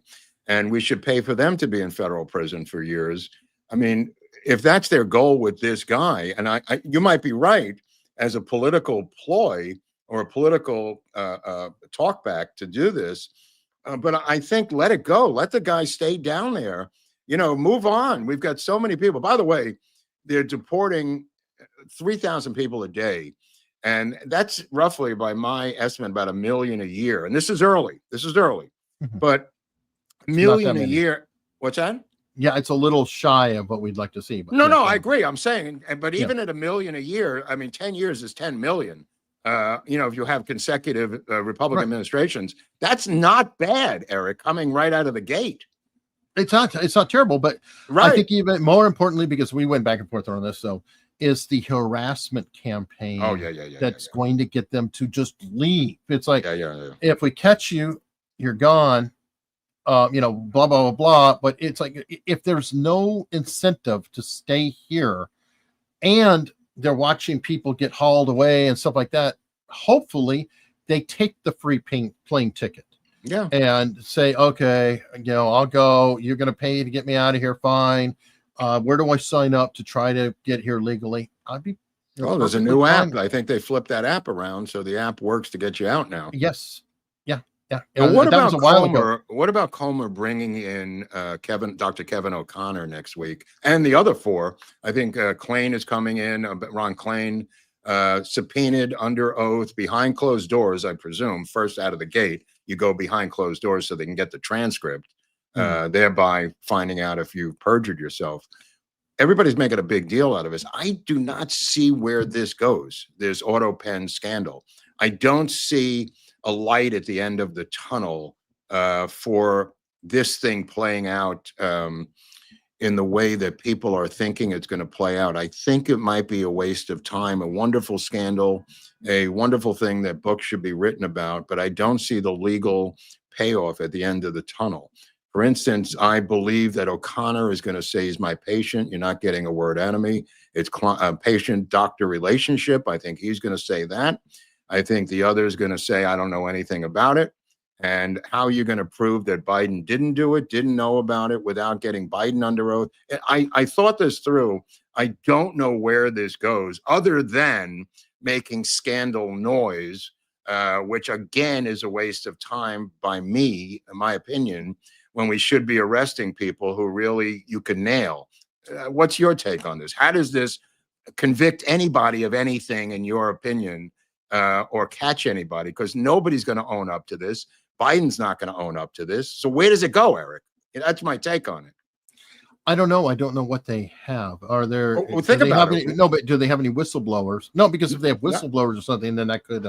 I haven't heard any whistleblowers about this. And what I really would like to see, if you're going to go down this road, as Victor Davis Hanson has been talking about, is finding out the why and the policy and the internal memos regarding opening up the border, the actual decision-making process. Who made that choice? Who made that call? Because as Barnes has said, and Victor Davis Hanson has said, and others have said, he's never made this public statement that he is for open borders. And if you take that seriously, I'm talking about Biden, if you take that seriously, and somebody did do that with an auto pen, Mayorkas is the guy you've got to squeeze here. That's the guy who is really the guy you want to break down and destroy, because he has to have answers about the open border. In other words, the auto pen's the auto pen. I'd love to get to the bottom of it. I don't see a road to that based on the different roadblocks and Biden just saying, yes, I signed them all. I know every single one. And he's just going to stick with that. But with Mayorkas and the open border, somebody might be able to open this door into the policy decision. Because keep in mind, they deny that the border was open. They deny that. Well, I think there's something there. I don't know the best way to go about it because Neither do I. remember Mike Johnson talked about when he had an audience with Biden, and he said, "Hey, you banned the LP coming out of Louisiana. You're destroying my state." And Biden didn't even know what he was talking about. But that's just hearsay. I know. No, I understand that, but I'm saying that there's where does that go? There has to be other cases of that. But what are the cases? Here's a good answer from Armad. Start subpoenaing the 200 people interviewed for Jake Tapper's book.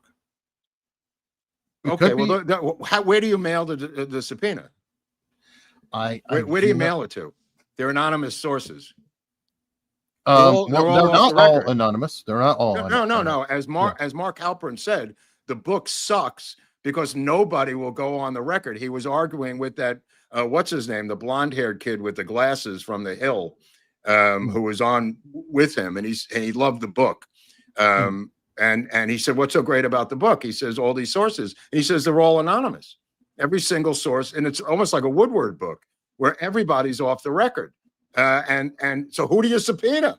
Who do you send? Do you get Jake Tapper? You say you got to give up your sources. You're going to go to jail for this, Tapper? I mean, I don't see a road. I don't see a light at the end of these tunnels. Mayorkas, I could see absolutely torture this guy and get him to give up the names of people that told him to do this. Because I don't believe Mayorkas woke up one day and said, "I'm going to open up the entire border of the United States." You know, I mean, you have to incarcerate Mayorkas. Well, him, and I'm saying that there are possibly others as well, that you could find a direct path to policy decisions and say who did this, because you've also got the Afghanistan withdrawal. Okay, so get that guy with the two shields on his face, Austin Powers, and say who ordered you to do the withdrawal of Afghanistan. That's fine, but you got to have a guy who has a legitimate title, legitimate position to squeeze. And it's Robbie Suave. Robbie Suave, that's the cat. Thank you, Ann. Anyway, you got to have a guy to squeeze who has a legitimate position. Force them to lie under oath behind closed doors, which is how you do it. And then you find the contradiction in their testimony and you grill them live and in living color with the bright lights of congressional hearings. That's the way it's been done traditionally in this country. Sure. And I've yet to see that happen. I think I don't know. I just saw it in passing that they subpoenaed and got Fauci's phones. So they may be going after him. No, I'm saying so. But maybe some things are going on. Well, he's not going to be able to testify, or will he?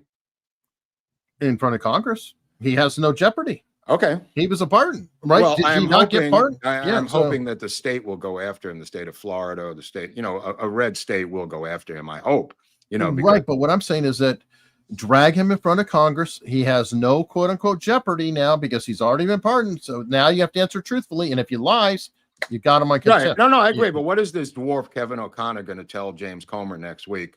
Other than this was my patient and I have patient doctor privilege. Thank you for inviting me. Have a great day. I mean, what is he going to tell him? That my patient was out of his mind and I didn't tell anybody? Give me a break. Give me a break. I don't know. I don't know. Yeah, no, I do know. I mean, I don't know how strong HIPAA holds up in closed sessions or what. Talking about the private physician to the president of the United States. I mean, for the love of God, that guy ain't squawking. Yeah, I don't know. Anyway, there was a Massachusetts city councilwoman who has been charged with again helping some legal aliens escape. This is a politician in Massachusetts. It's a woman. I don't know if this story went national or not, but it's another. This is really like the first politician to be charged with interference. We've had the judge thing. This is moving into a political realm now, which I thought was an important story.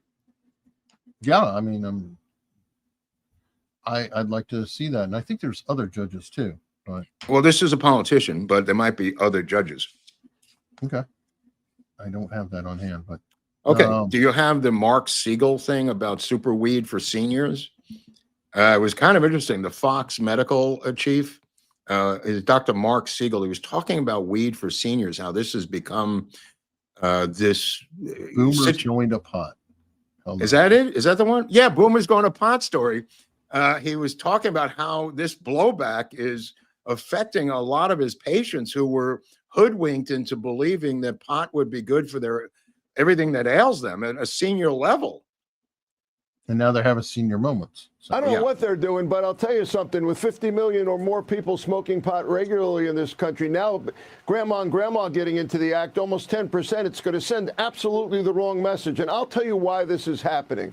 Because they think it has medicinal use. They think it's going to help you sleep at night. They think it's going to decrease your anxiety and decrease your pain.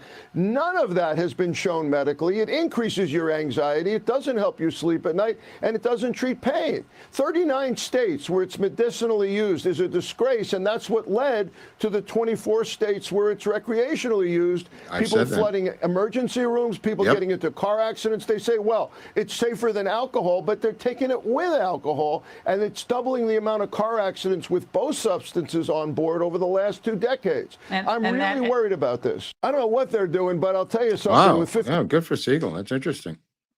Wow. Good for Siegel. Did you see this Walmart drone, by the way? There's a you sent me a photo. Walmart is moving up in the drone delivery business, Eric. I don't know if they have it by you. Do you have? I've never gotten a drone delivery. Amazon, I know, was supposed to be doing it. Walmart's jumping ahead, which is interesting. Oh, it's a drone provider. I've heard of Wing. I just don't know about this. Well, what's to know? You order something. What do you care how it gets to your house? Well, I care because you're talking about airspace, and I had to get a license in order to fly my own drones. Okay. And are they going to own a particular chunk of space? Oh, I have no idea. There's potential risks when you have a lot more craft in the air. Right. Go on. What happens when this drone malfunctions and drops shit on people's head? Do you want your package? Issues? Do you want your package fulfilled within 19 minutes or not, Hunley? Because that's what it says. The delivery time is 19 minutes, not 3 days with Amazon Prime. Do you want whatever the hell Hunley orders in 19 minutes? I'm going to treat it like Domino's Pizza. It doesn't have to be there in 30 minutes to get there. Well, you don't want it in 3 days, but you don't want it in 19 minutes. You want it somewhere in the middle?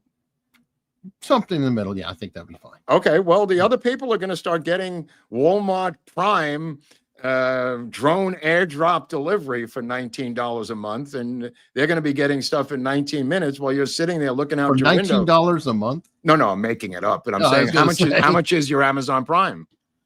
I don't even remember. I've been it's some price. I think Walmart's going to use that same economic model and come up with a monthly price for drone delivery. I'm sure Amazon's going to do the same thing, because you notice how they've messed around with Amazon Prime over the past couple of years, raising the price, manipulating the amount of time, adding making you buy commercials or ads to video. No. I'm not talking about the movie. I'm talking about delivery of packages. I'm not talking about the movie stuff. No. But I'm saying that the Prime service. Yeah. That was an addition that was put in to make it more valuable to you. Yes. So I was already getting it for the free shipping. Right. And whatever. Then they added the video service, but then they kind of hedged that. And they said, we're going to put ads on the video service. Right. But I'm just getting back to the delivery service for a second. The eligibility of items, you have to pick eligible items to get next day delivery. You don't know what the eligible items are. There's $100 minimum on groceries now.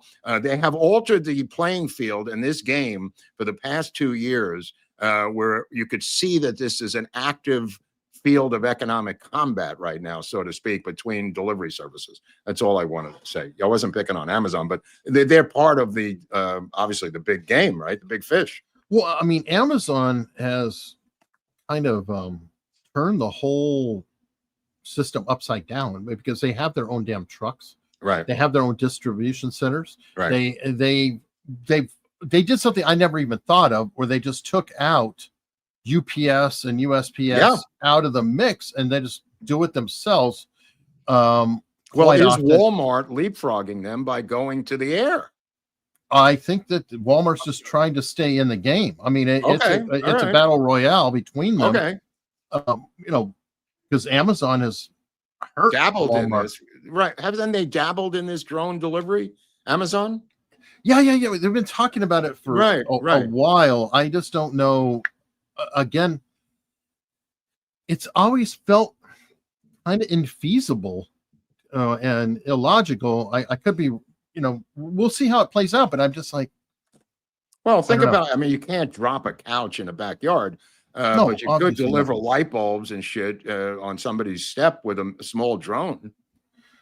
This is true, but again, you do have the weight restrictions and stuff like that. So there's only so much you're going to be doing there. You've got packaging issues, like how are you going to make sure that it's? Let me ask you this. Okay, let's say the truck pulls up in your neighborhood and has multiple deliveries in a 20-mile or 5-mile square area and launches the drones out of the back of the truck to deliver instead of doing it on foot to each individual house. How about that, Hunley? I have to see the benefit. I don't have the imagination. Well, think about the benefit of having a guy not having to take each individual package on foot with a hand cart. Then you might be able to see multiple deliveries in a neighborhood. Drone wouldn't be able to pick it up. It'd be too fucking heavy. What? So if it needed a hand cart. No. I'm saying he takes a hand cart, and in that hand cart, I don't know if you've seen this recently, is a big Amazon plastic box and they dump all the deliveries from everybody in the neighborhood into this big plastic box. And then with the hand cart, he takes the cart and goes like Santa Claus, door to door. That looks like an entirely cumbersome, out of date delivery system. Just my observation anecdotally. But effective.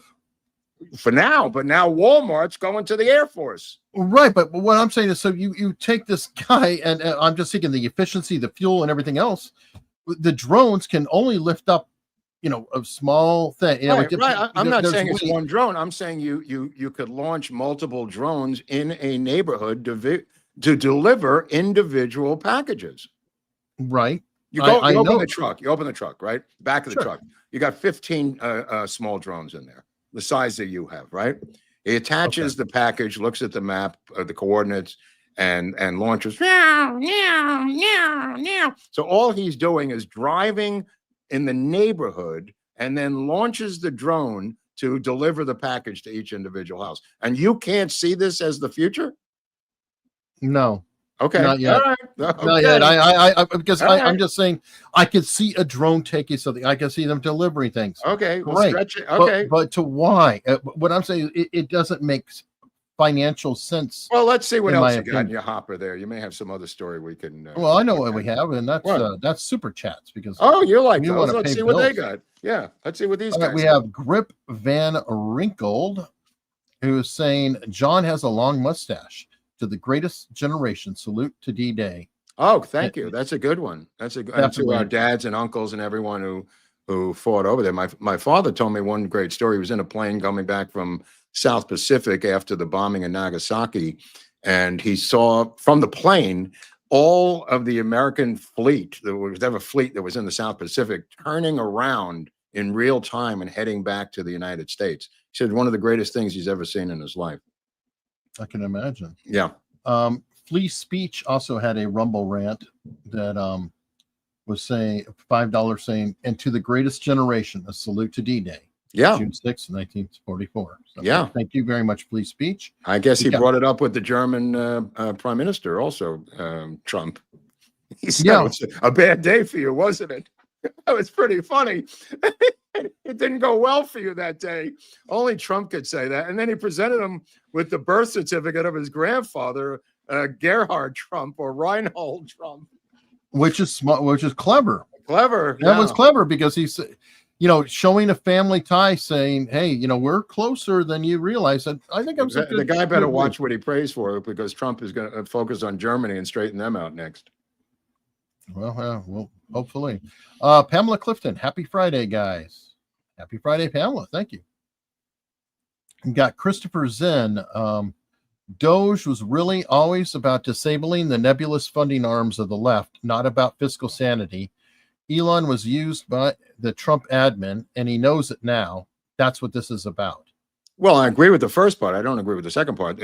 They seem to conflate this thing that it was looking for waste. It was never looking for waste. It's the first part of what he just said. That was the dismantling of USAID was not about fat on the bone.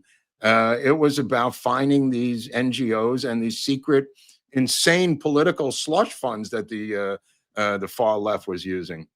Whether Elon, what's that? It was both. I think it was also finding savings. Well, I'm because, saying under Iron Mountain, when they pointed out the procedure with all the paperwork and they had all the stacks. I think that was absolutely efficiency. I think that was the efficiency part. To me, was not as important as to the undermining of this secret major slush fund and those phony NGOs that Mike Benz has delineated and how the machine actually worked. To me, it was never about waste. Yeah, I think it was about that and waste. I think it was okay. JG 1982. Trump met Melania on Lolita Express, according to Epstein. Trump wanted to park. What? All right. I'm not even. You may want to skip that one. Yeah, I mean, come on. Give me a break. You're going to put crap out there that's going to get the thing demonetized or whatever. I'm not even acknowledging it.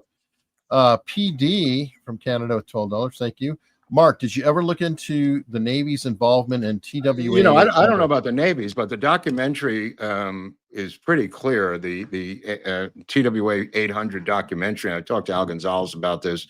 Everyone of any real observation of this thing in New York said that surface-to-air missiles were launched off the coast of Long Island into Flight TWA 800. I mean, what it was about, I don't know. I highly recommend the documentary about TWA Flight 800. It's a fantastic doc. The assembling of the plane afterwards and everything surrounding it is as suspicious as 9/11. Just a crazy story. I don't know if it's a Navy or somebody, but it was clearly surface-to-air missiles that took it down. People saw the missiles launching from the coastline, from the beach. So on Long Island, I mean, it was a crowded area. Do you think? I'm just curious on that because I have heard of that vaguely. But do you think it could have been a training exercise that went wrong? Do you think it could have been a malfunction of the equipment, like it picked up and went to auto tracking and took it down, or do you think there was something on that? I believe it was a rogue cat with a Stinger Stinger shoulder missile shooter, and he got away, and they don't want to acknowledge it. That was always my take. Other people in Long Island and New York thought the same thing. It was a guy who got his hands on a Stinger and shot it from the beach area, got away, and they never found the guy, and they didn't want to make a big deal out of it, so they did what they did. Either that, or that's just my hunch. They did find the guy, and he's disappeared. Whatever. I mean, that's been my hunch. That I mean, nobody's setting up a rocket launcher on that beach. I think it was a Stinger, and they covered up the story, and the guy got a shot off and nailed it. Wow. All right. Well, Bill Tracy is a new member. Thank you, Bill. And Nick Giusti. The Tylenol murders are responsible for the tamper-resistant packaging we have now. Yep. Well, if you watch the episode, you'll see that afterwards, it still continues to kill people. And he's in jail, the main suspect, Eric. There are numerous murders that occur after the seal, the tamper-proof seal is put on, and they can't figure out how they did it. To this day, they can't figure out who did that because the guy was in jail, and it still continued afterwards with the tamper-resistant seal and the top, hard plastic screw off and the tamper-resistant seal. They re-glued the entire thing. Wow. Yeah, it's kind of interesting, but it is the cause of it. Absolutely. Oh yeah, I mean, he's right about that. That's where it comes from. Which we suffer with to this day. Well, let me put it this way. You would not want in this modern day society what they had, which was just a pop top on top of medicine for everything that you could open in the store itself. You would not want that today. Tim Hediger, are you seeing the ICE raids in downtown LA? Yes, I am. I saw them this morning and I've seen them this afternoon. They're all over the internet. And I'll tell you something, local news does not know how to cover this because they're split down the middle. They know where the people stand. They can't do their typical, how about this story of the little girl? So it's really, because I tend to look at editorial stuff and how they write it and how they produce it, local news, which I find fascinating, as a weather barometer of the political world that we live in. Look at local news and see the tone of a story, and you'll know which way the wind is blowing for those producers. And right now they are stuck in the middle and they don't know what to do, which I find fascinating. I find local news interesting too, though, depending on where, because I feel like local news is not as captured as national. You know, like NBC, MSNBC, all that's completely captured. Whereas the local news, sometimes real news gets through. Yeah, that's what I'm saying. I mean, look at the Rodney King riots. I mean, they took the footage. It went to KTLA, which is showing this footage today. KTLA, the producers, clipped off the top of the film footage, the cell phone footage that they had of Rodney King throwing these policemen in the air like Godzilla. He clipped that off intentionally, won Emmy Awards for doing it, and cost $80 billion in damage in the city, bragging that he caused that. This is the producer of the news segment. So it depends what, which ox are getting gored. This is true. Nick Giusti again, missed Tuesday's show live, but just wanted to show some support and say, great job on covering William Harvey. Very fascinating. He was quite the character. Nice job, guys. Yeah, I mean, somebody wrote to us that he knew him as a church member when he went home to Indianapolis, and knew the daughter very well, and was part of his church, membership, and was at his funeral, and was at the wife's funeral or his funeral, one or the other. No, I think he was at his funeral, but he used to go to church with him. One of the viewers of the show who liked it a lot. Oh, cool. Nick Giusti again. Thank you, Nick. Angel Studios has a film this summer, RFK Legacy. Executive producer Oliver Stone.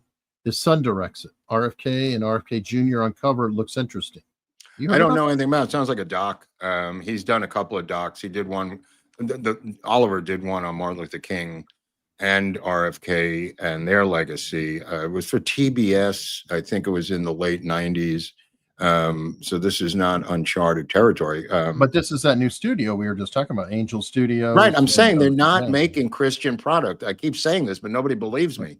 They're just trying to set up a separate studio, making wholesome entertainment. This sounds like a documentary, but with Sean Stone. Now, who knows what Sean Stone's take is on these things? I mean, he's erratic as fuck. That guy's. He's converted to Muslim. Dude, I mean, this guy's, try to figure him out. Should be interesting.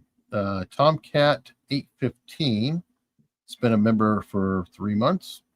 I'm doubting that Mr. Trump will ever deliver. Well, he's done something for 3 months, bro. I don't know if you've been here. Yeah. I mean, it's the most produced presidential activities in 100 days in American history. So I don't know what he's particularly waiting for. But if he keeps this up, it'll just be an insane amount of accomplishments. Yeah. There might be some opposition to him also. Yeah. Nick Giusti again. Wow, you're being generous. Thank you, Nick. Story time, folks. Once upon a time, a wise man once said subscribe, and then people did subscribe, and they all lived happily ever after. Oh yeah, that's a fairy tale. Nikki knows that's a fairy tale. That happens in Brothers Grimm fairy tale books, but not in our world, where there's a professional electronic cock blocker on top of the screen that doesn't allow anyone to subscribe. You can push the button all you want. That ain't going to do it. You're like a rat in one of those experiments that's pushing the lever for the cocaine little ball to roll down the ramp into the rat's mouth. This isn't gonna. He just keeps hitting the lever, the rat, when the cocaine runs out. And then a $10 super sticker from Traffic. Thank you very much. Okay, I've got one more story that I wanted to run by. I don't know if you saw this, but it's fascinating. The Supreme Court had 5 justices had to sit out of a decision. And this is the most that have sat out of a decision since 1945. What? 5? 5. Alito, Sotomayor, Gorsuch, Amy Coney Barrett, and Jackson all sat out a decision. Why did they take the case then? Well, this is the crazy part. Okay. The case is against Ta-Nehisi Coates, who had plagiarized allegations he plagiarized from Ralph W. Baker's book Shock Exchange. Which he did. And the problem is that these 5 justices all probably have a book deal with the publisher. So they had to recuse themselves. Or know him. Or maybe they have some Harvard connection or Boston University or either way, they are. Who's the publisher? Does it say here? I don't know who it could be. Or it says Penguin Random House, Eric. Okay, there you go. Do they all have books, these people? They probably do. They probably do. And here's the Alito problem. does. Look, it says Alito, whose published works have not been associated, recused himself from the proceeding. Then why did he do Because he might have a new book coming. He could be under contract. Man. Or here's the other problem. And I thought about it. I was like, oh shit, this could happen more and more. Right. Even if they all wrote books with different publishers, there's been so much consolidation. Right. That when the publishers merge, all of a sudden everybody. But here's the crazy part. What if there's a case of Coca-Cola versus United States? We all had Coca-Cola once in our lives. I can't roll on this case. That's insane. Well, okay, but this is the crazy thing. What? In 1945, there was a case before the Supreme Court, and for the first time in history, all 9 justices had to recuse themselves from the case. And it was U.S. versus COA, or Aluminum Company of America, and Congress had to pass a special law that authorized the Second Court of Appeals to render the final judgment on the matter. Wow. So it says they all have books. Sotomayor, Gorsuch, Barrett, Jackson by Penguin Random House. Yes. Published or plans to publish books by all of them. Yes. I think that's a problem. It's an interesting situation, isn't it? Right. Yeah. That means that no publishing cases can come before the Supreme Court. It's very smart of Random House to give out free money to these nitwit road people and have them publish anything they want. Yeah, it's very smart. Look at my tongue with the blue Gatorade. I see. Here, I happen to look aside and I look back and it's like, wait, what? But yeah. I mean, they're smart to do that. I mean, again, I don't know what the answer is to this. Why do you have to recuse yourself? Can't you be honest and rule on this case? I mean, really? I don't. I mean, it's a case about publishing. Keep in mind, these guys either recuse themselves too quickly or never recuse themselves when a case is really important and they are open to some sort of moral obligation that can't let them rule fairly. So it's either too much or too little. Yeah. Yeah. I mean, Coney Barrett bailing out on that Catholic schools case, she knew that was going to mean a 4-4 tie. She knew which way the votes were going. She knew it would be remanded back to the lower courts. That's why she did it. You tell me she couldn't rule because she's Catholic? I mean, give me a break. You could cherry pick this all day if you want. Right. Well, this case, I mean, if you do have a deal with the publisher and the publisher is under lawsuit, then you're out. I mean, you do need to recuse yourself. Yeah, I agree. That's beyond. It's not like, I agree. But this is a case of plagiarism against Coates, but they've added on Mr. Deep Pockets Random House because Coates spent all his money already, and he's not kicking out any money. Coates, he's a fraud.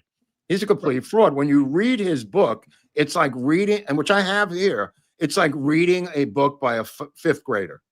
And I was going to say fifth grader. Oh, were you? No, I literally was going to say that because the standard of writing is an 8th grader.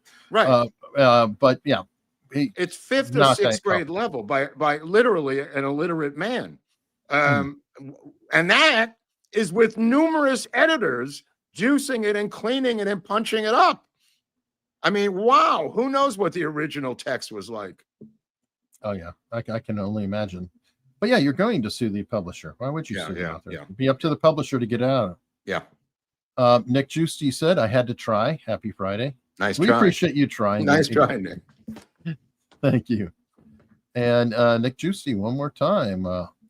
I am determined to get you guys more subscribers. You deserve it. So please subscribe, folks. Love all the content. Appreciate you guys. Thank Nick you. Listen earlier to Nick. today was named director of subscription model by America's Untold Stories. So he is now the guy in charge of the subscription model. There's, when you get in the publishing industry, there is a guy on the masthead who's in charge of subscriptions. So that would be Nick Justy in this particular case. And I think it's he's doing a great job. There's different ways to do it, at least in magazines. I mean, you could buy subs. You can, dude, it's just a dark world. Dude, they sometimes buy subs on YouTube. Dude. No, but I'm saying in the magazine business, sometimes you have to go to the mafia. No, it's that crazy because the subs indicate your CPM, your rate for an ad. It could change it from, a full page ad from $1,000 to $25,000, depending on your phony subs. Yeah, and that's what Tim was talking about with Bill Maher about work with Vice. Right. All the same, but I just want to point out for all of you who think that paying for subs for a channel on YouTube is one of the quickest ways to destroy your channel for multiple reasons. Number one, YouTube will catch you. They've got good algorithms. Number two, if you're buying a sub, well, then now you have a sub that's garbage who will never watch your content ever. So the more subs you have, YouTube rolls it out to the subs first, and if subs don't watch it, then it just goes and dies on the vine. So ironically, having a false metric of look how many subs there are because you pay for them. This is what I've learned from Hunley about this. Hunley knows everything about, I don't even know what he's talking about, but you could take it to the bank, people. Hunley knows what he's talking about in this area. He is the Albert Einstein of subs. Of course, we only have 127,000, but not because of Hunley. He knows how it works. And as I said to Eric next week, I am going to attempt to do some live stuff with my channel. God knows I know nothing about how to do this. So I said one of the first guests that has to be on is Eric Hunley, because I don't even know what I'm fucking doing. But I thought if Hunley becomes one of my first guests, I can't fuck it up because he'll be there as a guest. So look for that announcement coming next week. All right. Well, one thing that Mark will have to do to get his show going is have some more coffee. I'm going to need a lot of this coffee, Hunley. I'm telling you right now. Yeah. I think Nick might, be drinking some coffee too, trying to help us with subs, everything else. Oh, Nick Justy? He might be. Yeah. I think that definitely should be. But we have two flavors available. America's Untold Story Supreme Breakfast Blend, which is a more robust, brighter flavor. The Magic Bullet Blend, the new one, is kind of a richer, David Mamet darker. drinks the Magic Bullet Blend. That's the one Mamet likes. Is it? Okay, well, there you go. I don't know. No, obviously not. But I encourage everybody. I would love to hear from you which you like better. I personally, I'm leaning towards Magic Bullet Blend, but I've been going back and forth on them, and it's kind of nice actually. I just buy both kinds, and I do one bag of one for a couple weeks, and a bag of the other for a couple. What do weeks. you like? The orange one you were telling me? Which one do you like? No, my wife likes that. I don't know what it is. Okay, yeah. I think that orange coffee is disgusting. Yeah, I'm not a big fan of that. Most males that I know think orange coffee is disgusting. I never even heard of orange but coffee. Females, for some reason, a lot of women seem to like them, including Phil, who does Mundo's Coffee. His wife likes the orange coffee.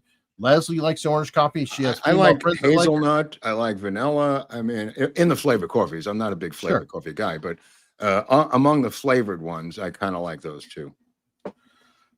And fair enough, those are popular ones. Obviously, over time. They also have other flavors. You could go off of here, like Jazzy Raz, which is like a blue. It's like a raspberry type flavor. Leslie likes that quite a bit. Mm-hmm. If I do any coffee, I kind of am more like an Irish cream. Yeah, I like that. That's about it. And let me see. We've got one more super chat here. Deep Pockets Entertainment. Hey fellas, y'all still going to Dallas? Will there be any meet and greets? I have some old National Lampoon stuff I'd love if Mark to sign. I don't know. We're thinking about doing something on the Friday before. We haven't figured it out yet. But right now we don't have one except the event, which I'm not going to be doing a traditional meet and greet because we have a conference to put on. So it's not like that environment. But if we do have a meet and greet, we'll make an announcement about it for the night before. For sure. For sure. Well, maybe we could plug that event in Dallas. Did we mention that yet, or we have not? I was going to. As long as this guy's bringing it up. I mean, it's November 21st, November 22nd in Dallas, Texas. Groubert, Hunley, Alex Harris, Larry Hancock, who I'd like to meet. Groden, who we're going to do the thing with. Bill Simpich is a great researcher. Matt Dothit, we know because of the Tippett research that he's done. He's good. And we've interviewed him. Jeff Meek is a good guy. It's a good, there's going to be a lot more, but this is, you're talking about the month of June for something in November. So, I mean, I would get in there early, but as Eric said, use that code because you get a discount. Code Untold 10, you get a discount. We get the credit. It is important to us that you use that. It does sell out too. It does sell out, but you could always, I guess, get the virtual. The virtual, yeah, but it does sell out because the virtual won't sell out. No. But and again, they have different options. You've got virtual tickets for $76, in person starting $150. They have like a combination where you get both, which I'd pretty much $1.50 ain't bad. I'll tell you that right now for this level. Not with the people. No, you're not, and there's going to be a lot more people. She's just getting started on this, Gabriella. There's going to be a lot more people. It's early in the game, but it does sell out. I got to tell you, it's not small, but I mean, it's not the football stadium is what I mean. Right. Well, I think there was probably had 300. Yeah, but that was at our event. That was just yeah. But there were more people there than just our event, right? Oh, in Dallas, no. When we were there 2 years ago, we had almost everybody. I think it was full attendance. In our section. Okay, that's interesting. And it filled it up. I mean, you saw how packed that place was. Either way, I think they sold over 600, but a lot of them. Well, we're going to, like I said, be showing film clips that we can't do on YouTube because of Hunley's explanation of how YouTube works. We would be demonetized before the day and the sunset on the West. There we can show these film clips of political assassinations in Hollywood cinema, including the parallax view. I mean, what I'm going to do is just show the assassin, not the whole movies. We'll be there all night. We're going to show little, 2-minute clips of the assassination in each movie, and then talk about the movie and the assassination historically. Okay, I was just thinking about that. I think the last quote assassination type film that I can remember is Stephen King, The Dead Zone. Someone mentioned that. I think I have a copy of that. Yes, okay. I bought it. I think I bought every one that I could. I didn't go into TV. I'm not doing that because that'll lead to. Well, yeah. There was a time that there was the Assassin episode of every show that was out there. Of everything. Yeah. Even whatchamacallit had it. Monk, remember? Yeah. Monk had the assassination. We can't go down that road. No. But I'm trying to stick with Hollywood films. Well, and in the 70s, I'm thinking every police procedural had the assassination. Every detective show had the assassination. Yeah. All right, Nick Giusti. Mark, good luck on your channel. Sadly, I can only subscribe to one YouTube channel, so I used it here. Well, Nick, I want you to rethink that policy. As director of subscriptions for my new channel, What's Up with Lord Buckley, I just hired you to do that, so you're going to now have to wear 2 hats. And yeah, folks, it's What's Up. WASSAP. What's up, to quote Nate the lawyer. Nate doesn't say that. Nate will get it. Okay. I know that there's a WhatsApp meme going around, but we will continue our discussion on locals, where we could get even more in depth. And you guys know how it works. It's free to go there. Oh, what about this Prime YouTube? Somebody said they do that and don't have commercials. How much is that, by the way? I have that. YouTube Premium. It's YouTube Premium. Some of these people that don't like to watch commercials. I think it's $15 a month. And one thing that I can say is, even if we're demonetized, super chats do get to us, and people who have YouTube Premium, we get a payment, a little piece of YouTube Premium. So it's a good way to help creators who when we go yellow or we demonetize because of something we say. It hasn't happened in a while. Shut your mouth. I'm saying it was like for a while. It was like every freaking week. No, I know. That's why I say things like self-deletion and unalive and dumb things. When we go over to the locals, can we talk like human beings? We can, but we're so conditioned by the brainwashing. Well, your condition. You really got it down. Yeah, I'm a retard. I can't. I have no self-control. I mean, how many times have I violated the sacred oath? Too many to count. But what we're trying, we're making the effort. You YouTube freaks. And on that note, okay, over to locals. See everybody momentarily.